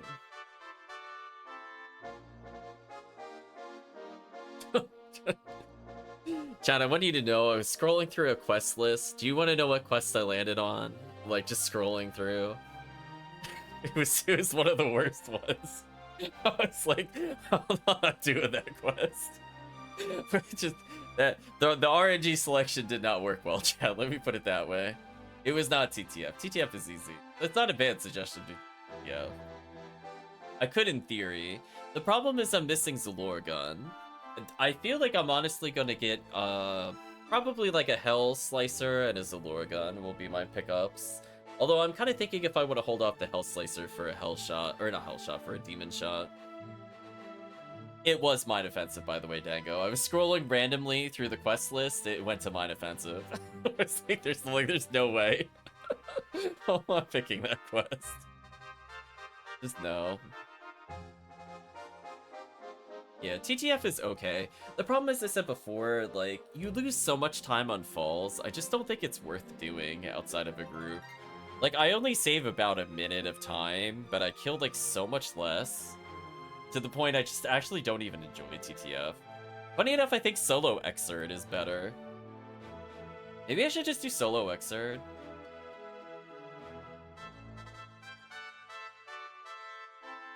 Do I do it on yellow or RN though? Spin the wheel. RN is good in both routes.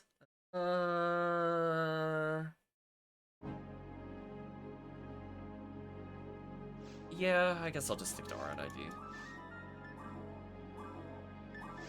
I'm in kind of a weird setup for it, but it's fun. I mean, technically, if we go the Mines route, the Blue Merge, Congeal Cloak, and Magical Peacebreaker's Rifle, I think I'll be fine.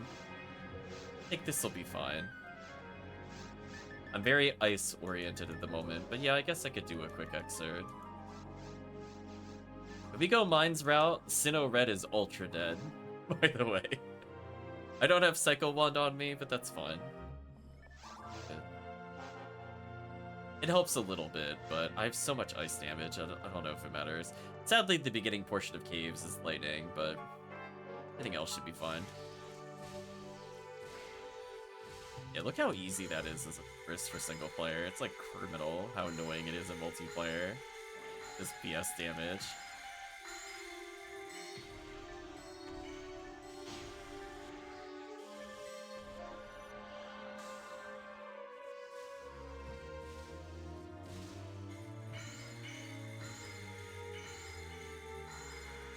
Crazy damage. I'm kind of hoping for right route, but if it gives me left route, it's fine.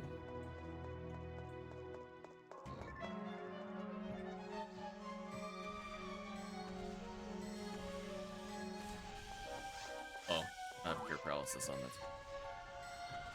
Sorry, chat, I had to care slightly. How dare they make me care slightly? Look at that damage, though. You see me doing almost 1,000 per Barda? Isn't that wild? The damage is so high in single player. I wish she felt this good in multiplayer. Right, chat? Can you imagine just casual 1k with spell? Look at that. Dead. The damage is wild, chat. Just actually just getting nuked. Goodbye. Yeah. Bonurul is shockingly good for single player usage. I think people are just kind of used to saying Photo mid better, but like, she is really good when enemy is weak against ice in particular. Oh, we're going the correct route. Nice. The other route is okay. If you get the bonus room, it's good. If you get falls, it just kind of sucks. Fine. Downside, though, as I said before, I don't have Cure Paralysis on, so I'm going to be burning a lot of souls. They're alternating shots, the most annoying thing to happen there. Get him out.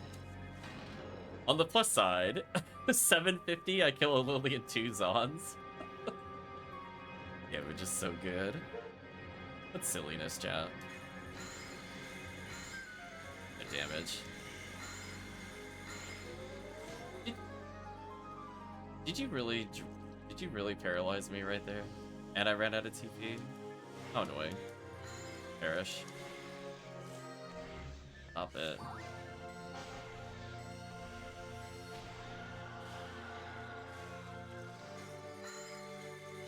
Yeah, sadly I'm probably not going to kill them unless I get lucky with freeze. It is hard to kill those quickly. With the solo force. I don't have like a guaranteed freeze or a guaranteed confuse. Oh right, there's... Yeah, this is where Psycho 1 helps a lot. There's the heart of type SS swords. Let's see, chat. Will we get lucky here? We get a free. Barda damage, though. Chat, like that Barda damage? Perish. Goodbye, Pan Arms. You do not belong in this universe. You go, do your little attack.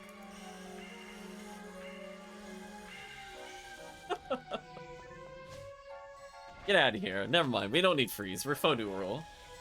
Freeze is a handicap for those that are just not as good as us. There's our photon filter chances, by the way. Exactly. Oh, actually, 2-shot a Nano Dragon. Dormammu have come to Barda. Exactly. Welcome, Tiggy. So, Tiggy, I'm done unsealing, by the way. So, we literally finished everything. So now we're just having our little fun journey. Yeah, just doing RNID for photon filters. We might do some of these runs for chat. Honestly, RN mine isn't terrible. It's just that if we get... The way I would view this, right? I would do RNID because it actually gives more value, I think, over Viridian. Unless you get bonus room. Or you go to false. Then, like, the other IDs have more inherent value and worth. I was worried about being paralyzed by the stupid group. Oh, annoying. Made me miss my spell. I mean, if you want me to unseal Tinky, I literally was like, I have nothing left to unseal, so I just grabbed one of my own items.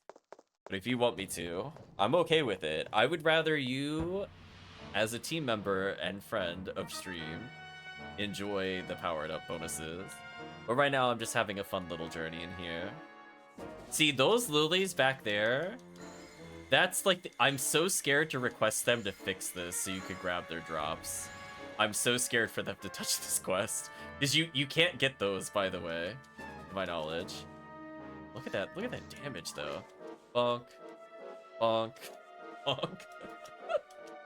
Actually, 2 shots them. Get them out of here.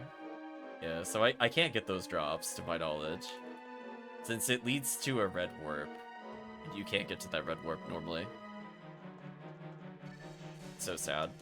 But for people playing RNID here, I mean, it's like, what? Photon filter plus Heart of Type items. You have multiple skins going to Ruins for people that like skins. I do think RNID is actually kind of fun. For people that are like making new RNIDs and they're looking for new ideas because they're bored of doing mines over and over. Just play Xrd.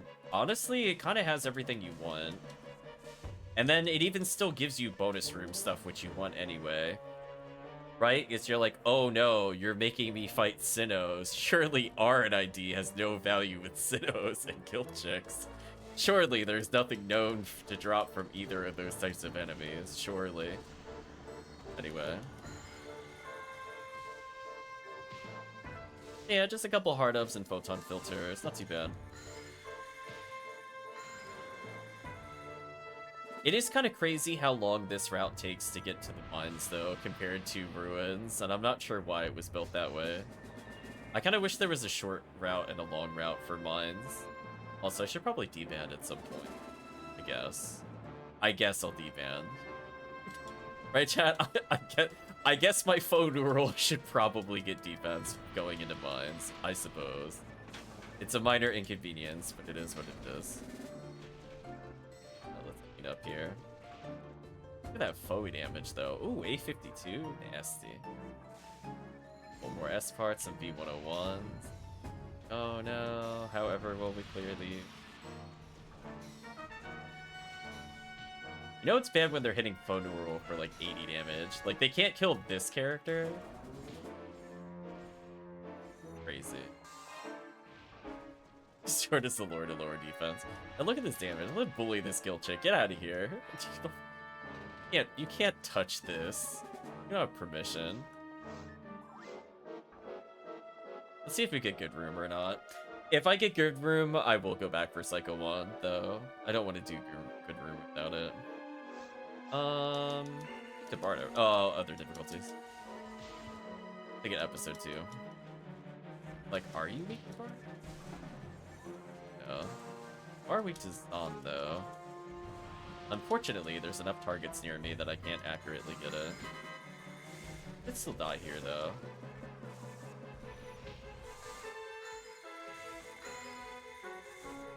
I shocked both enemies. Oh, that's unfair. That was just kind of an inconvenient tickle, I guess.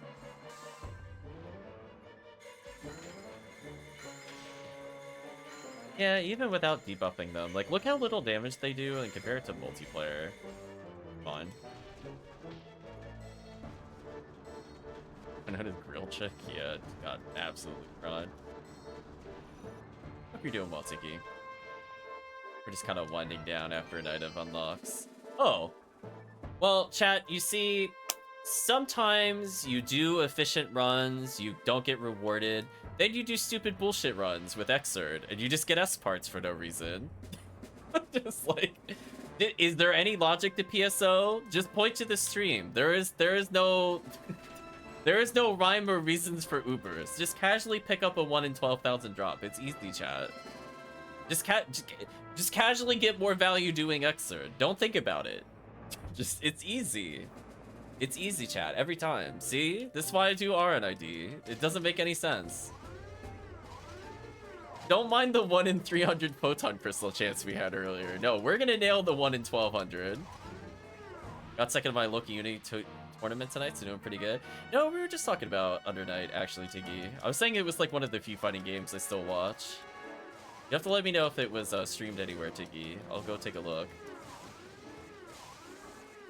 Roll your eyes, chat.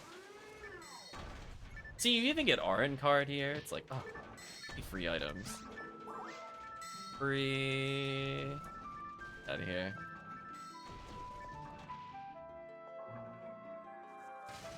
Or Baran's chances. Yeah, Remote was talking about types of controllers for fighting games. Oh, they aren't streamed? That's unfortunate.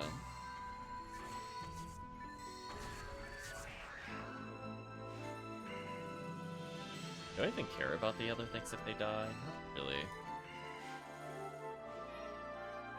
They're just PD chances. Look at that perfect stun lock, by the way. Oh my gosh. Wow, they almost didn't get an attack out. That's how good that stun lock was, by the way. Holy. Just casually hit them like 5 times before they move once. I feel like anniversary drop rates got extended 2 weeks. Watching the stream, yeah, a little bit. Chat, the numbers don't mean anything. That's rule number 1 with PSO. You have to approach every drop rate with apathy, and then it just works. If you want it really badly, you'll never get it. If you're just showcasing something because you're bored, it'll drop. I think PSO, it just believes in rule of funny. I think it'll just generally give it to you whenever you don't want something. Like 40 hit club. Like, I guarantee you, like, now that I brought it up, we won't see it. But, like, we were trying to get good items earlier. What happened? We got 40 hit club. Just... It's 50% drop rate, it happens or it doesn't. That's also true. So true. It's because we were clubbing earlier. Anyway, some Lava's Cannon chances. Can you imagine, Chad, if I get Lava's Cannon? Shake her head. Oh, I'm gonna die here. Oh, that was almost bad. I realized I took that much from missiles earlier. But we got the good room, too, which is a lot of Sinnoh Reds. And hopefully bonus room, more importantly. Just remember the 5 cookies used in the dodge lanes. Yeah, true. Yeah, we get some Lava's Cannon chances here.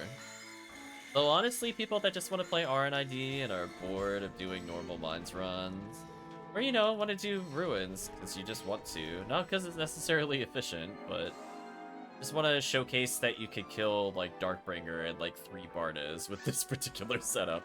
I think this is the setup where I legitimately was able to kill the Sinnoh, or not the Sinnohs, the Darkbringers and 3 Bardas. Because it was doing 900 a shot, so it just straight up would kill them in single player, as opposed to just doing an inconveniently low amount of damage in multiplayer. Nevertheless, aka cheating. I don't remember what the tournament rules are with new controllers, honestly. Are they allowing, or are they still banning stuff like hitbox, for example? I don't follow any of that anymore. AKA you press buttons and set out other things.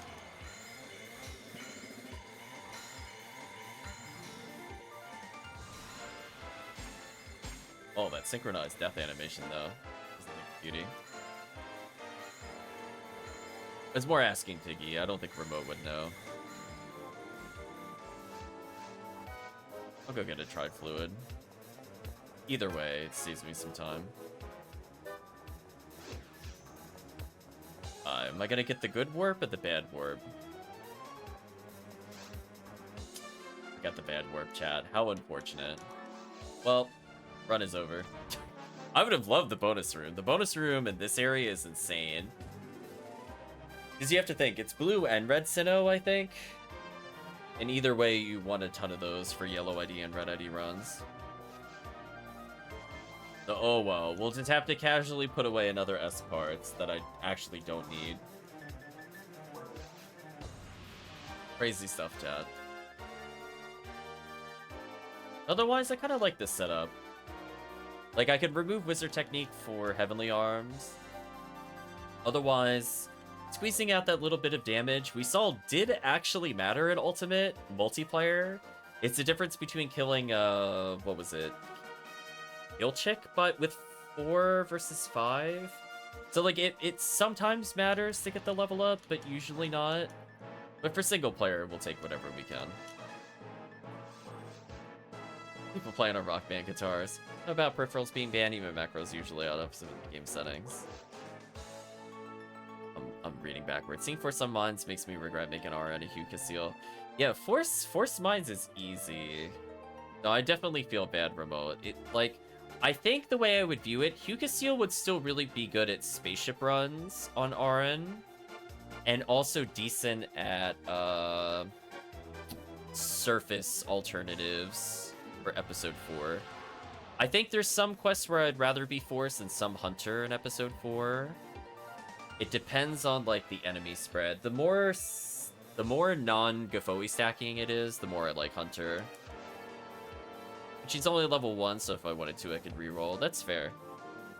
I think she's decent at hell runs and stuff like that. I just don't have the right gear for mine still, but we'll get there eventually. Just sadly can't hand in the quest for any money, but yeah, this character was built to just kill Gibbles. If it wasn't clear, chat, between Blue Merge with Rabarda and Barda. I could give this character a legitimate Barda merge, but funny enough, I use this for not Rabarda, but specifically for regular Barda, and then, like, if I happen to not need it, I will keep it here. It's technically better for me to use Barda merge here over Blue merge, but I don't think I have the amp for it, funny enough. I have, like, a lot of Rabardas and a lot of Blue barriers, but I don't think I have regular Barda. I'll have to double check my inventory, see if it's floating on somebody. But I like to view Funnurul as like a really solid ice user. So where I like to use Funnurul in particular, any run with a lot of zoos, she absolutely devastates. She can like 2-button zoos, chat. Like, it is wild how fast she kills them in single player. So like, she'll be a lot better at like massive attack B cleanup than some of the other forces due to that. Like, Grants is strong, and that's why like Fomaro also isn't a terrible choice into it. But the difference is that I can Barda through enemies. So spawns where like the zoos are surrounded by Rappies or they're surrounded by Buddhas, she just pierces and kills them. And if they also happen to be weak to ice, they die really quickly. I could probably show off her damage very briefly instead of just talking about it, but I'm not going to do a full run. So we'll just do a little quick demo just for chat. I mean, I could in theory do it on very hard mode. Should I? What are the odds of me getting a Del Rappy? I think they're pretty high. I can be honest with you. I feel like if I made that game, we were gonna get Del Rappy immediately. The salt would have been overflowing. Let's just do the same quest we were doing before, but B. So she's basically really strong in single player because ice resistance is so much lower in single player compared to multiplayer. Otherwise, she's like about on par with Fomar with clear just because her MST is so high. But everything else about the character is still really good for single targets. So if you're cleaning up, like, you see this is still faster than Funnurul by like leaps and bounds. But like, if I want to Barda something, they die like nearly instantly if they have any weakness to it at all. It's kind of wild how fast they die. So this is even a good comparison for people. I'm not even stacking with Magical Piece, and you're kind of witnessing the damage. Or like, I'm cleaning up a Babuda. Like, that Babuda just died. Like, she actually almost legit one-shots it without any buffs other than Summit Moon. Which I think chat should probably agree that's insane. She just one-buttons like nearly everything. So this is where like Psycho Wand or Rafoi Merge would save some time. Right, she's like a little weaker. So like Fo Newman would be a little faster here. She's still decent without needing to swap often. So chat wants to get like a good comparison there. It's not too bad. I mostly want to show you how fast she kills these, especially on lower difficulties.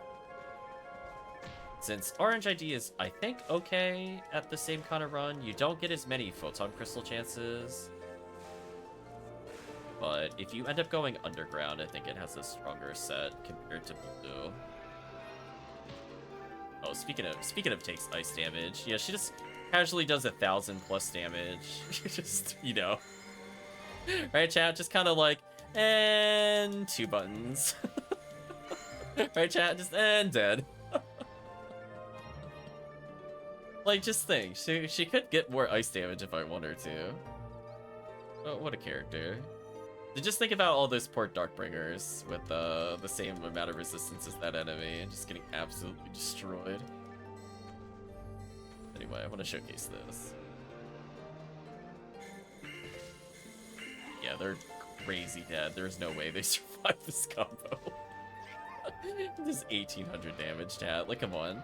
She would kill stuff in ultimate with this much damage on tech. It's wild. Look at this. Dead, and dead, and dead. I can kill that one with Zond if I want to, disrespectfully. So unfair, chat.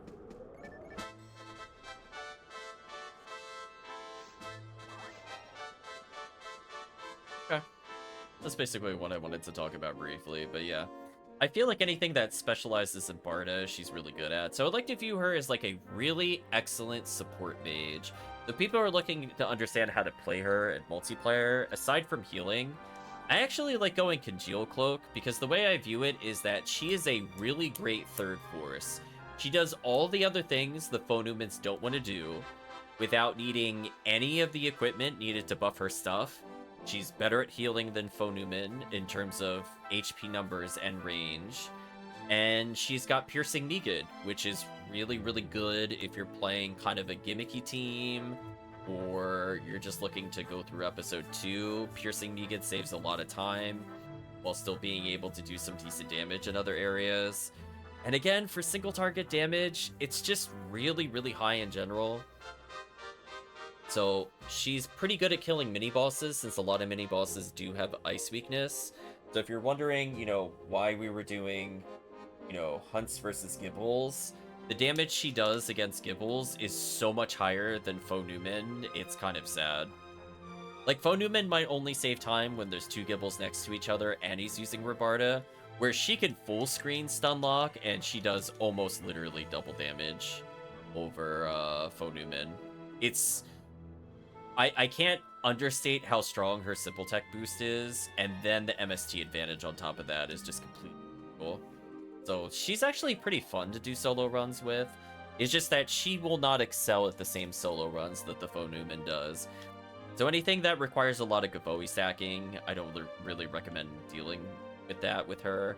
But if there's a lot of like annoying enemies and like hard to hit areas, or there's like 1 or 2 enemies that are full screen, you know, like your nano dragons that spawn in weird spots, or lilies on opposite ends of the rooms, or some of the quests where it spawns like solo Crimson Assassin or like double Rappy. She is really fast at killing those kinds of waves compared to the Phonuman, at least from a tech standpoint, and even from a gun standpoint.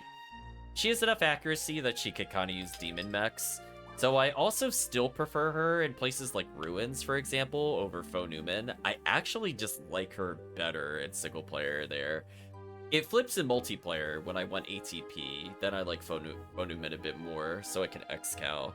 But you would be surprised, even in like Ruins Xrd, she's able to just kind of mow things down with techs, to the point where as long as you have like elemental merges, and like a Psycho Wand or a magical piece equivalency, I'm not even sure if she loses time, if any, on some of the runs that we like to do. Like, she's very, very good at Xrd. Both at picking off like the indie Belras that are full screen, which again wastes a lot of time with Phonuman. Her ability to just zon those down saves like a bajillion amount of time. She has Piercing Barda, which I find very useful against some of the Darkbringer spawns. He's also still really strong with Rabarda in general. So as like a freeze spam character, this setup is really, really, really good even in multiplayer. The only thing I would change is maybe Psycho Wanding to boost Rabarda damage. So if I wanted to just bully like episode 4 boss, she's still really good at it. If she wants to bully Falls, she's really good at it. It's just unfortunate that Phonuman just has kind of like a A++ clear on some quests over her. So like when we're clearing mines, where it's like clearly very Gavoe stackable because every wave is weak to fire, Phonuman just completely outshines her. But just casually clearing caves, I actually like her more than Phonuman, but again, it depends on like spawn position and stuff like that. on how much time is saved with her versus time lost. But anyway, chat, we'll pause for now. So funny enough, our Photon Drop and our Uber of the day, I guess, the banner of the day, came from Xrd. It did not come from doing all the resets on episode 4. But it just goes to show, chat, that like PSO gambling odds just don't matter. It doesn't matter how secure the item is. PSO will just give it to you randomly. I'm also gonna see if I have an Oh, actually, you know what? I have exactly one amplifier of Barda. So maybe I'll actually put that on a character at some point. I have literally just one. I must have just picked it up recently, because it's floating between characters currently. But yeah, we'll probably mess around with more Barda buffs to see if she hits any important thresholds. Otherwise, Blue Merge might be good enough. Like, weirdly, I'm at the point where Blue Merge is, like, technically more efficient, because overkilling with Barda doesn't matter, but being able to switch between the two without swapping between a barrier does matter. So I don't have like a lot of regrets with Blue Merge because I think she's one of the few characters that could take advantage of it. I would probably not want to do the same with Gifoe Rafoe because generally if you're going to be using one in a hunt, you're going to be using it the whole time. Where I feel like there's a bit more nuance with Barda versus Barda, which one is more effective, and I do use both in a run, sometimes in the same wave, depending on positioning. So maybe we'll play around with some of that more in the future. But I think now, chat, we're going to say goodbye to the Dragon Quest music and our value city of Unsealing. And I guess say goodbye to YouTube. If you did watch to this point in the video or the VOD, I'd like to thank you for watching. And hopefully see you again in the next part.